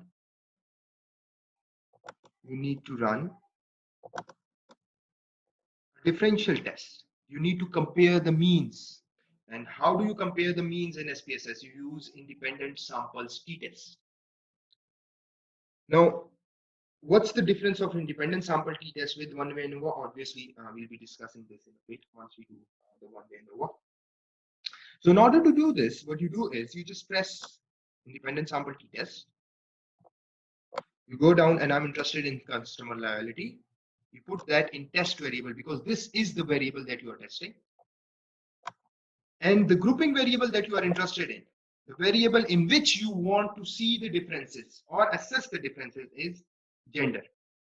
So you add this gender variable over here. Now you see these two question marks. So now you have to define your groups. So in this case, the group one is male is 1, the other group is female 2, and then you press continue. So you might have noticed there were only two question marks. So this means that independent sample t-test can only be used when you are looking to assess the differences in two groups. So if you've got more than two groups, you would need another test. And that is what we refer to as one-way ANOVA, which we'll be discussing in a few minutes. And what you do is you go to options. There's nothing to write in options, that's fine. And you just press OK. Now here are the results. The first is group statistics. Now if you look here at the group statistics, gender 1, male. There are 414 male respondents. The mean is 3.91. The standard deviation is 0.70. The standard error of mean, we are not concerned about this. It's important to note, this is particularly very important, that SPSS will give you hundreds of statistics, but you are not a statistician. The focus of you are using just statistics to help you conclude your study. So you only focus on those statistics that are required by you. Same is the case with any other software. Maybe if you're using AMOS, maybe Smart PLS, maybe M+, maybe Lizrel, it will give you thousands of statistics. So you use only those that can help you conclude your study, finish your study, or report the findings of your study. So, and the female respondents are 360, the mean is 3.80, the standard deviation is 0.69, so all good. Now here, this is independent samples t-test. Now if we look at it, we've got a number of results. So let me copy this for now to our Word document so we can easily discuss it. Layout, let's easy.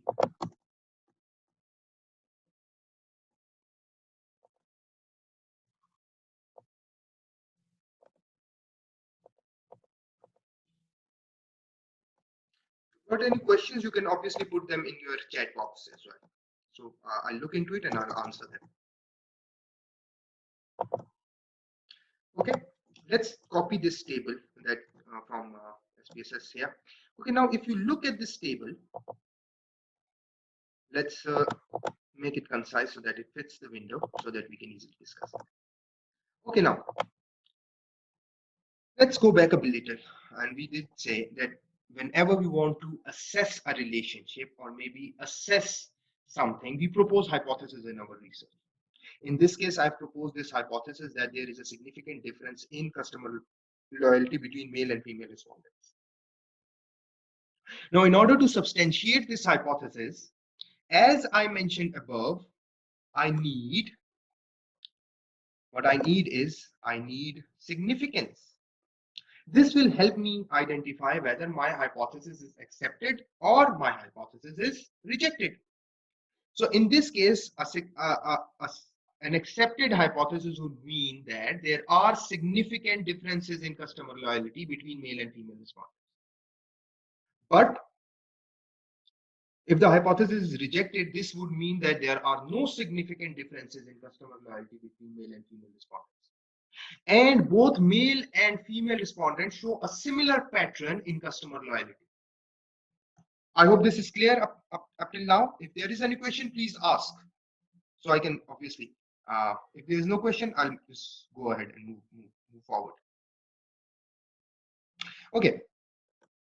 So now the problem is, if we look at this table, we've got two significance. One is this, and then we've got two other here.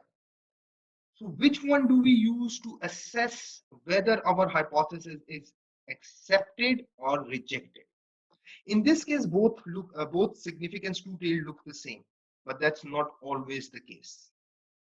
So how do we know whether to use this value in the first row or whether to use this significance value in the second row in order to accept or reject the hypothesis? Now, in order to do this, we would need this significance value. Now, let me write it, the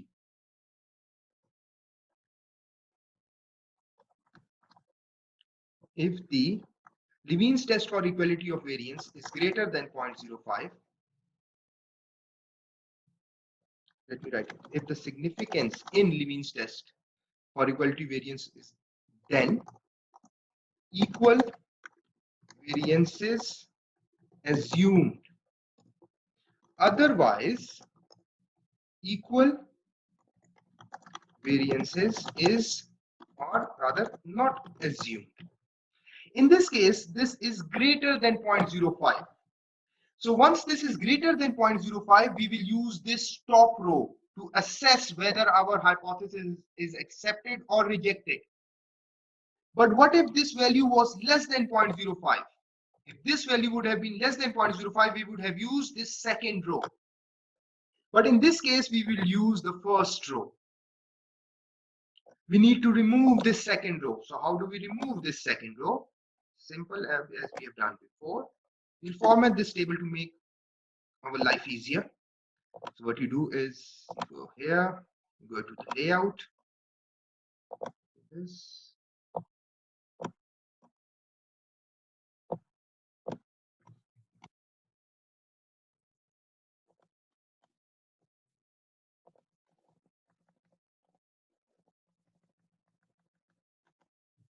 Now, so in this case, equal variances assumed. Since we know, so we don't need this either. So let's remove that either, that from the data. Out of it to window. Okay. Now we know that we need to use this value, and this value is less than 0.05. So this means that our hypothesis is accepted. This means that there are significant differences in customer loyalty between male and female respondents. Clear? Okay. If this is clear, we can move to one-way ANOVA. I hope there is no question, or if there is any question, please do ask. That's the whole point of this session. You have to ask your question. If I do not know the answer, we can obviously, I'll get back to you later with answers in our next workshop. Umar, if we can have a group as well, or actually you have a group, I think. So if they've got any question, and if I do not answer them now, or I fail to answer them now, obviously we can share my response, or Umar can share that response with you later in that particular group. Yes, okay. I will share with them. Umar, can you speak up a bit, please? Sir, I will share with them. Okay. So any question for now? Any question, please? Sir, before going to Innova, sir, can you wait a while, because the specific female has been disconnected and she texted like. Okay, let's have a 10-minute break. Let's have a 10-minute break because it's been like over 1.5 hours.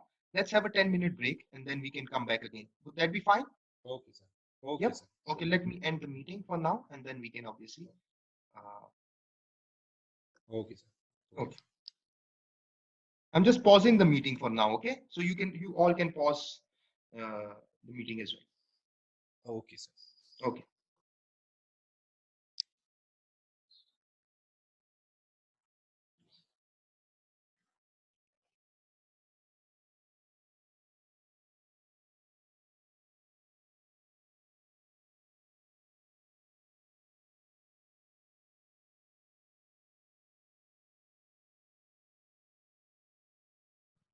Okay, we are back.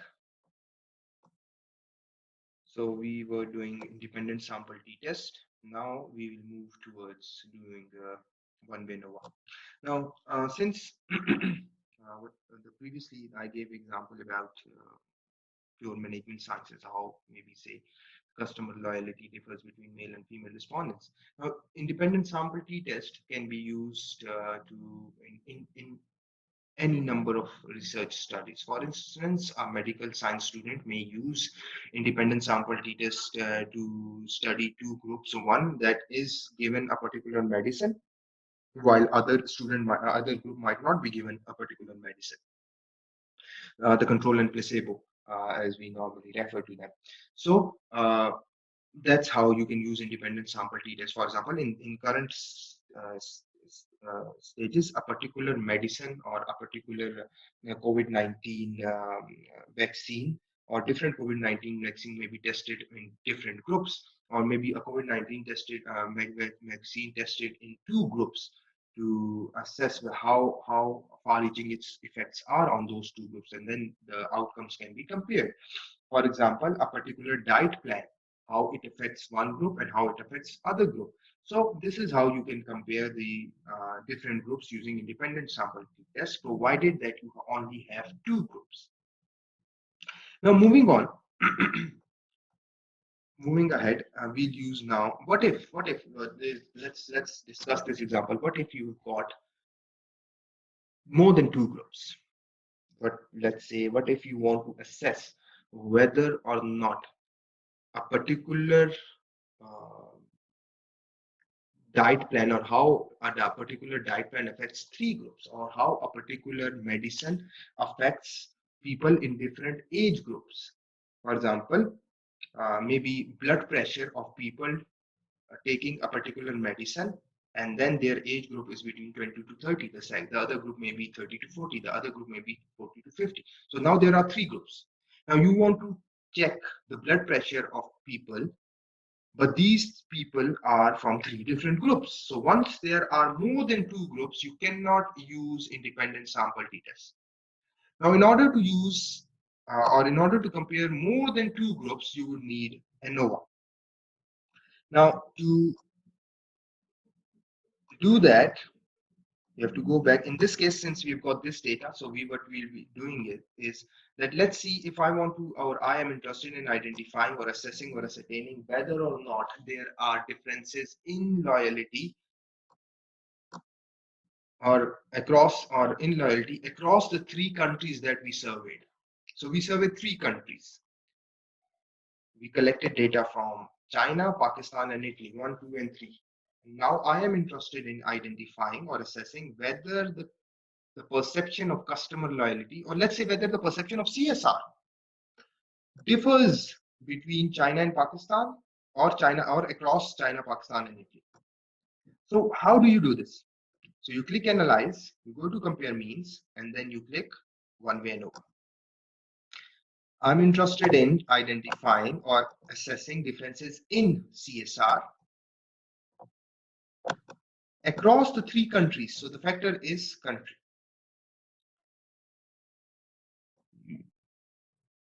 We'll be discussing post-talk. Go to options, and then you do homogeneity of variance. This is the same as we did equality of variance in independent sample t-test. And then you try descriptives as well. So select these two options, descriptives and homogeneity of variance test. You press continue and you press OK. So you are provided with three tables, 1, 2, and 3. Now again, my hypothesis is, let me put my hypothesis, H3. There is a significant difference CSR perceptions across China, Pakistan. So this is my hypothesis.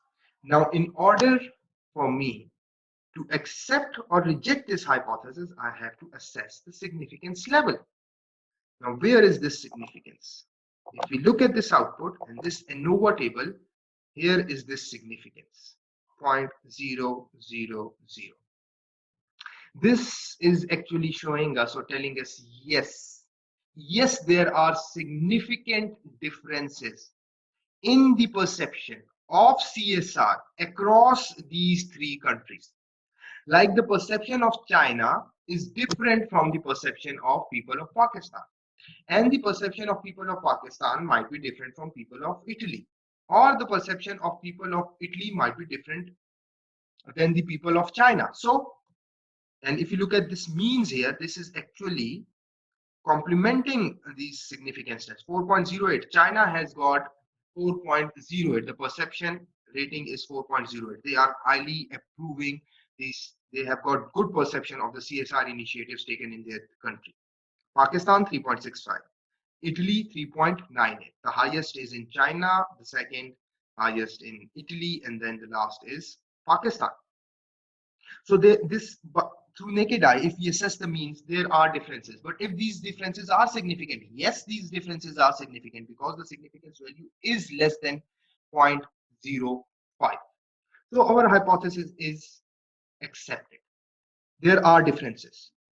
But now the question arises whether the difference between China and Pakistan is significant, or whether the difference between China and Italy is significant, or whether the difference between Pakistan and Italy is significant.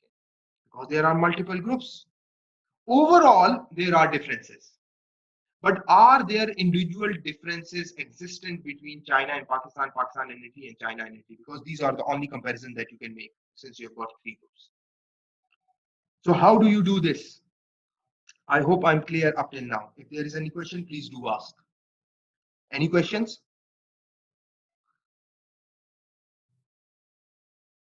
Okay.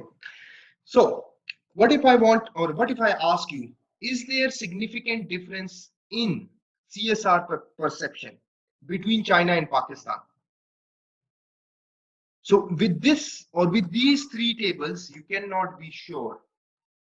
You can only assume that, okay, if there are differences across these three countries, because the significance value is 0.000, less than 0.05, you can say, well, okay, we can assume there is difference between China and Pakistan, but I want you to be sure. I want you to provide me with a significance value. So in order to do this,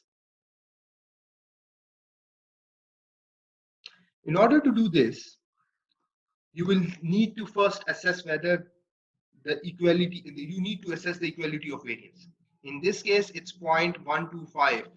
And when it's greater than 0.05, when the equality of variance test or Levene statistic and the significance in Levene statistic is greater than 0.05, this means equal variance assumed.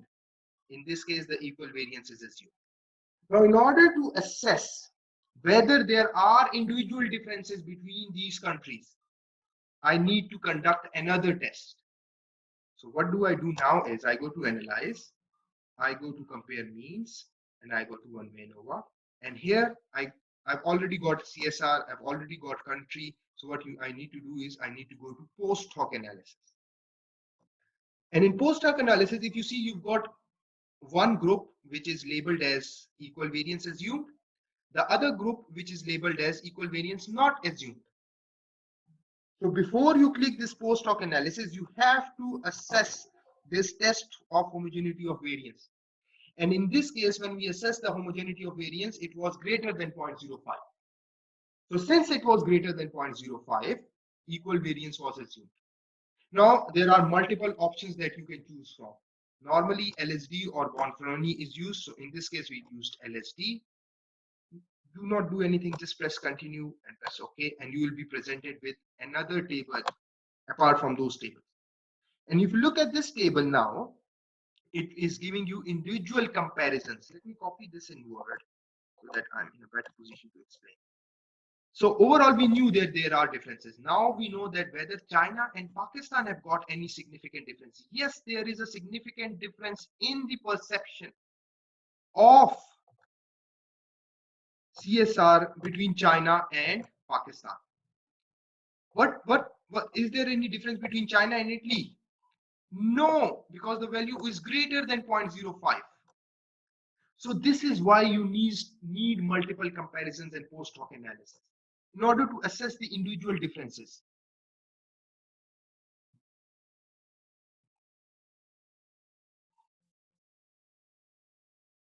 Okay, good suggestion. Okay, now homogeneity of variance. Basically, since you are doing study or you are conducting research that has got different groups. In this case, we have three groups. One is China, that people belong to China, respondents belonging to China. This is one group. Then there is Pakistan, and then there is Italy. So these are three groups. So what do you mean by equality of variance? Equality of variance here means whether the data distribution in these three groups is the same or not. So if the data distribution is the same, in case of independent sample t-test, or in case of multiple comparisons or one-way ANOVA, we use different tests. In this case, since the equality of variance, the distribution of data in these three groups was almost similar, since it was greater than 0.05. So we used, in the post hoc comparison, we used LSD. Now, since we were interested, before running this multiple comparison, this ANOVA table provided us with a significance value. Now, this significance value helped us highlight overall whether our hypothesis is accepted or rejected. Overall, our hypothesis was there are significant differences in CSR perceptions across Pakistan, China, and Italy. Now, whether this hypothesis is accepted or rejected, you go and look at your ANOVA table. Yes, this hypothesis is accepted. Yes, there are differences in CSR perception across Pakistan, China, and Italy.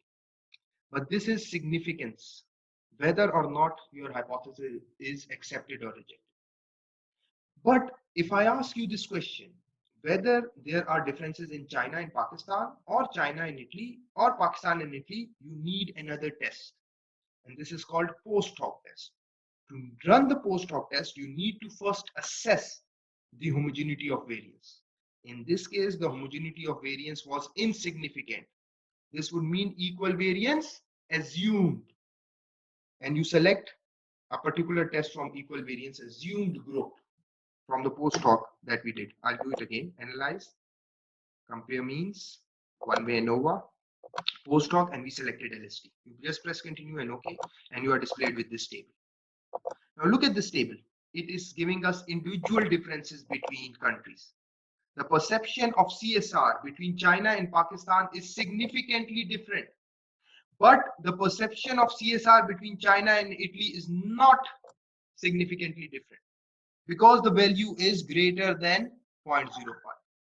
Now, this is how you assess, this is how you know whether or not there are differences between the variables, the groups. Similarly, you can assess, it's the same Pakistan and China, it's repetition. So you need to, when you are formatting your tables, you need to remove the repetitions. But there is something new here, Pakistan and Italy. So is there a significant difference in the perception of CSR between Pakistan and Italy? So let's say Pakistan and Italy. Yes, there is significant difference. Now the last row is obviously a repetition of what we have already got, so you can obviously easily remove it. So this is how you can use ANOVA to assess or evaluate differences in multiple groups, obviously greater than 2. Okay, any questions regarding ANOVA?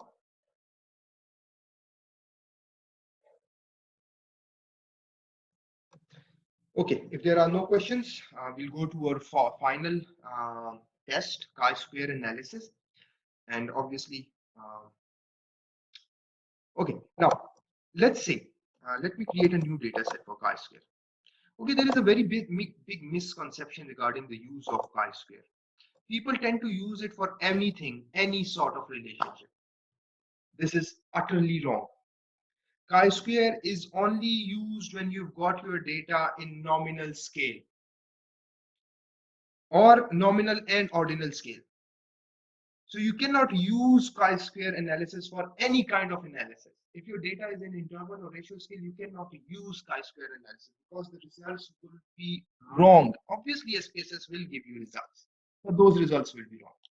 Let's say I've got a data, gender, and I've got a data about preferred color. So let's say we've got, sorry, we've got different colors. One is blue, two is green, three is pink, and four is, and then we've got one male, two.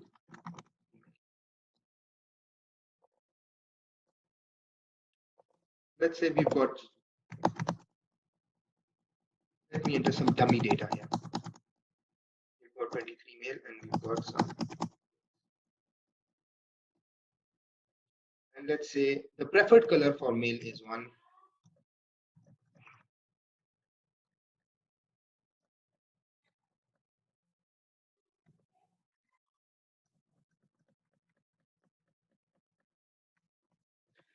And now we've got data from 37 respondents, uh, and each respondent identified their preferred color. Now both these variables are in nominal scale, so there is no order in the color.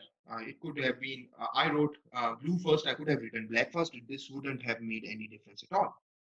So now I need to know whether there is an association between gender and color.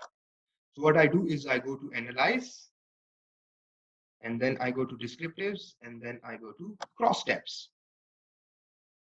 In row, I can add gender, whatever is visible to you, whatever is readable to you, you can obviously switch. You can add gender to columns or rows to column, sorry, color to columns, that doesn't matter.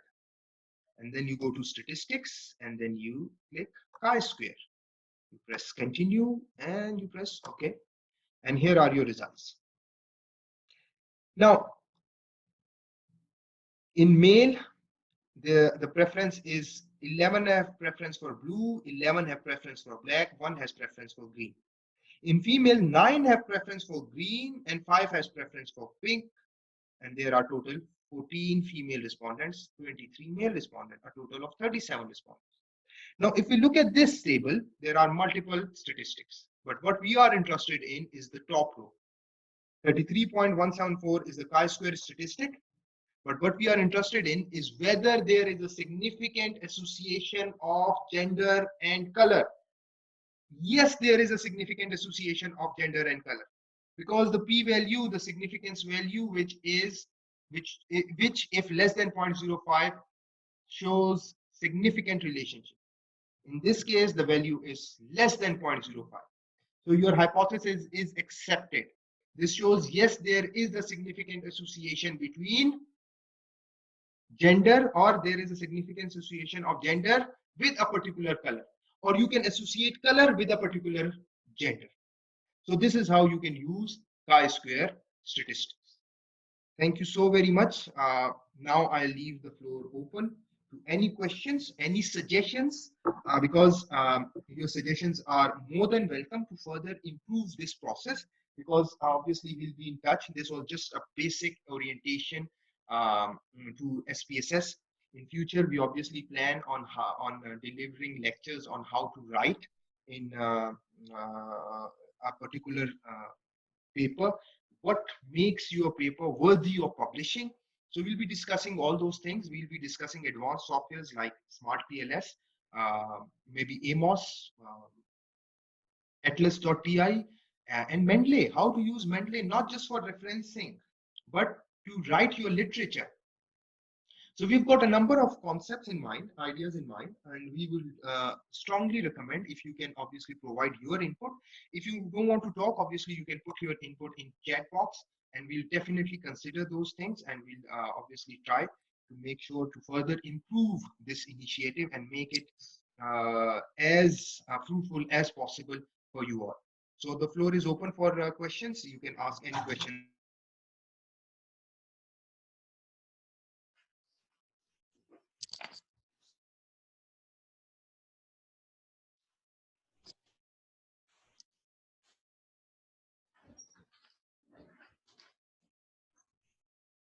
Yes, please provide your any comments, any suggestions, any input you want, any questions if you have. Thank you, sir, for giving us your precious time. I guess if someone asks a question, so will be more than welcome.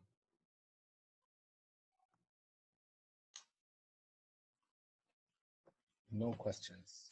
Say yes. Okay, if there are no questions, this means you did not understand anything or you understand everything. So anyways, uh, yes, Fawad, more or less. If you've got any question, you can ask, and obviously we can, since we all are at home, so we can obviously take this further. If you've got any request that you want a particular thing or you want to learn a particular thing, obviously we can take that into consideration as well, and then obviously we can come back maybe sometime this week, maybe next week. You can practice on it. You can obviously put your questions. Okay, factor analysis. Um, Okay, let's do a bit about factor analysis since we are online and since you are interested in factor analysis. Umar, would that be fine? Can I go for factor analysis a bit? Yes, sir. Sure. Sure. Okay, Fawad. Since you've asked for factor analysis, now there are two forms of factor analysis. One is exploratory factor analysis and one is confirmatory factor analysis. SPSS is equipped to conduct exploratory factor analysis, not confirmatory factor analysis. Now, if you want to do confirmatory factor analysis, you have to go to Lizral, you have to go to Amos, you have to go to M+.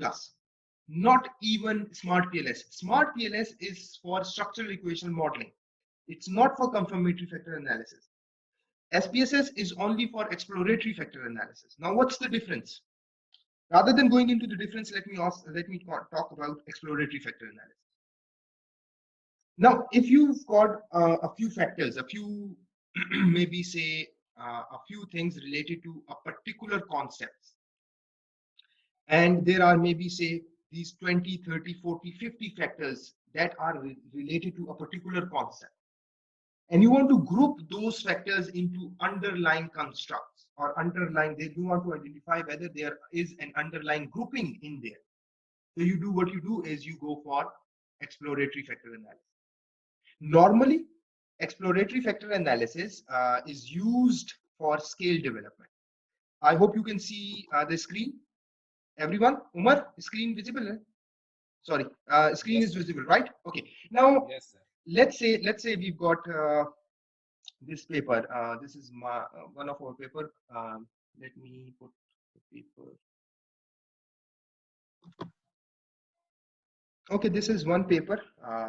This was written by Umar and me.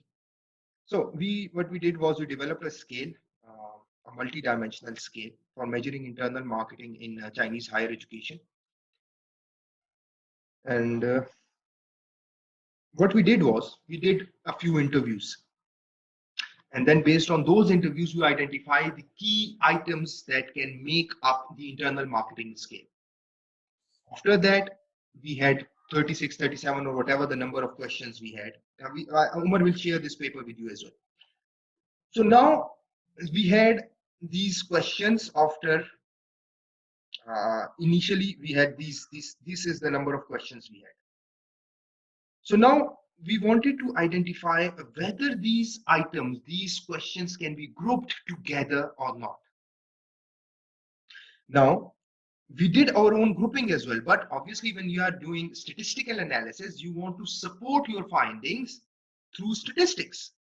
So in order to do this, the option is you have to conduct exploratory factor analysis, and you have to identify whether the categorization that you have done actually is true or not, whether your item fall in place as you expected or not.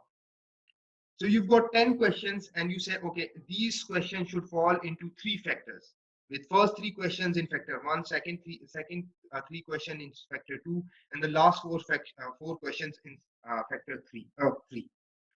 So in this case, we did EFA as well. And once we did EFA, a number of items were removed. These were the removed items because they did not fall into their particular factor or their loadings was low. And this was our EFA results. So only three items went into the factor one, which was IC. And similarly, other items into their respective factors. So you remove items, you remove factors that are actually, or that do not fall into place that you expected. So How do you run factor analysis?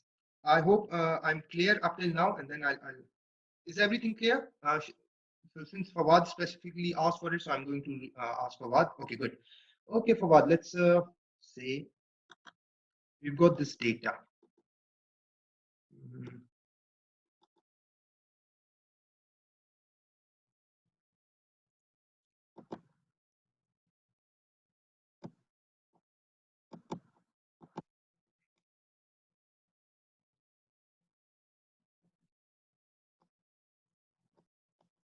Okay, Fawad, this is our data. Now, this is actually a paper on scale development in servant leadership. So I've got these questions. I actually, the scale development is a whole process. I'm not going to get into detail of how it works. We can have a separate session on that as well, if required. So now what I did was I drafted a few questions. There were 37, 38 questions. Now those 37, 38, 39 questions, we asked those 37, 38, 39 questions from public sector employees. Now they provided their response, and now I want to check whether the factor structure that I assumed would be there is actually there or not. So I did categorize my factors, my items, my questions into different categories. For example,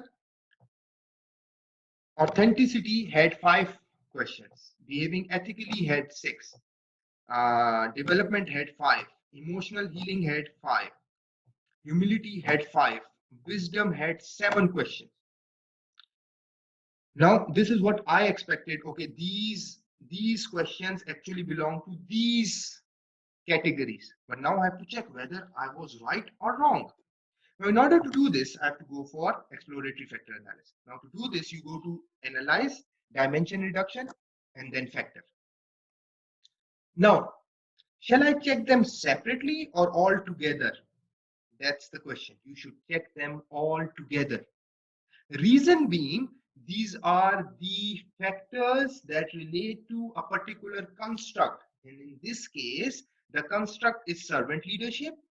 I had around 37, 38 questions, which I categorized into 1, 2, 3, 4, 5, 6 categories. Now I want to be sure whether the categorization or putting these items into these categories was right or wrong. So I select all these items, drag them or put them into variable list. I go to descriptives and I select KMO and Bartlett tests. I press continue. I go to extraction. It should be principal components. Then I press continue. Then I select rotation, select Varimax. And then maximum iteration, leave it default. Go to options and suppress small coefficient. This should be 0.50. What does this mean? This means that you only have values in a particular construct or in a particular the loading would show only in a construct where it loads over 0.50, where it shows substantial loading. It would not show everywhere. Let's keep it 0.10. And if you leave it like this, and if you press OK, look at the results here. You can look at the results and you'll see, okay, rotated component matrix. Now this does not make sense. You do not know whether the items, this 81, 82, 83, these are the items, BE1, so on and so forth, they are on which factors they are loading primarily. You have to look into detail. Okay, I do not know where it's loading. Oh, sorry. Okay, let me share. Okay, now once you press OK, you are shown results and you have to go to rotated component matrix. Now, if you go to rotated component matrix, you see this table, with all these statistics, with all these numbers, and this does not make anything clear. If I ask you this question, this is 81, 82, BE1, BE2, so on and so forth. Now, if I ask this question, 81, where is this particular item loading? Well, is it loading onto factor 1? These are 6 factors. So these 30 items or so are loading onto 6 factors. So whether 81 is loading onto its respective factor or not. So this doesn't make it clear. So in order to make it clear, what I do is, in order to make it readable, you go to this option and you select 0.50. And once you select the minimum loading value, you press continue, you press OK, and you go to rotated component matrix and see this is much clearer than the previous table. Now you know that, okay, 81 is empty. Now, once this is empty, this means that 81 failed to load onto its respective factor. It did not show enough loading. It's just like 81 is not representing its factor well. So you cannot use 81 in your study. If you see 85 is loading not now 82, 83, 84, they are loading together. So this shows that 82, 83, 84 are a particular construct or a particular factor because they are loading well. But 185 is not loading together with 82, 83, and 84. This means that 85 is failing to represent 80. So you have to remove 80 from your study, 85, sorry. BE1, BE2, BE3, BE4, BE5. 5 items are loading well together. But BE6 is not loading anywhere. This means that BE6 fails to represent its underlying construct. All other, similarly, you see all other factors are grouped together, loading together. This means they are representing their underlying construct line. So let's remove 81 first. Do not remove all of them together, because sometimes just removing one item will obviously put all things in place. So I just remove 81 and let's see how it works now. See, 85 is still problematic because it's not loading onto its respective factor where all other items are loading. So I remove 85 as well. So go to analyze, time reduction, 85. And then you press OK and rotated component matrix and see. I think it's very well in place now. Everything falls in place. Everything is doing really good now. 81 all items together, BE all items together, DP all items together, EH all items together, HM all items together, W all items together. Now, how do you report it? How do you interpret it? I request Umar to share the papers with you on the group, so you know how to report it, how to group it. I'll share the papers with Umar and Umar can share it with you. Now, see, how many factors did you expect before conducting your exploratory factor analysis? You were expecting 1, 2, 3, 4, 5, 6 factors, and what you got was 6 factor. So very good. So each factor. So how many factors to extract? You only extract factors that have got eigenvalue greater than 1. So you put that in options as well. There's an option. So if you go to extraction. See, based on eigenvalue 1. This is a criteria. How many factors can you have? You can have as many factors as the number of items in your study. In this case, you had 31 items, so you could have 31 factors. But we do not want 31 factors. We want those factors to be grouped together. So in this case, we keep it 1, that's the default value. Is the data suitable for factor loading? Well, yes, because the KMO, Kaizen-Meyer-Olkin measure of sampling adequacy is greater than 0.60. It's 0.297. So this is how you run exploratory factor analysis. In order to report it, Umar will obviously share the paper in the group. If you've got any other question, obviously I'm here to answer.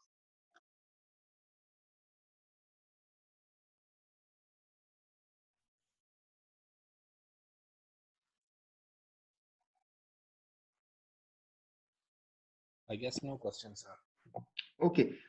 Thank you, everyone. Umar, if you want to add anything, if you want to say anything about our future prospects, kindly explain which option to be taken for rotation. Okay, Varimex. You can take Varimex option. That's normally used. It's good to have. It's good to take Varimex rotation, but you can plug and play with it. It's exploratory factor analysis is more or less trial and error. You move items, you add items unless or until you get your desired solution or factor structure. Yes, we will focus on M plus multi-level modeling, but first let's get the basics out of the way. We will focus on M plus, the mediation and moderation using M plus, but that will come obviously at a later stage.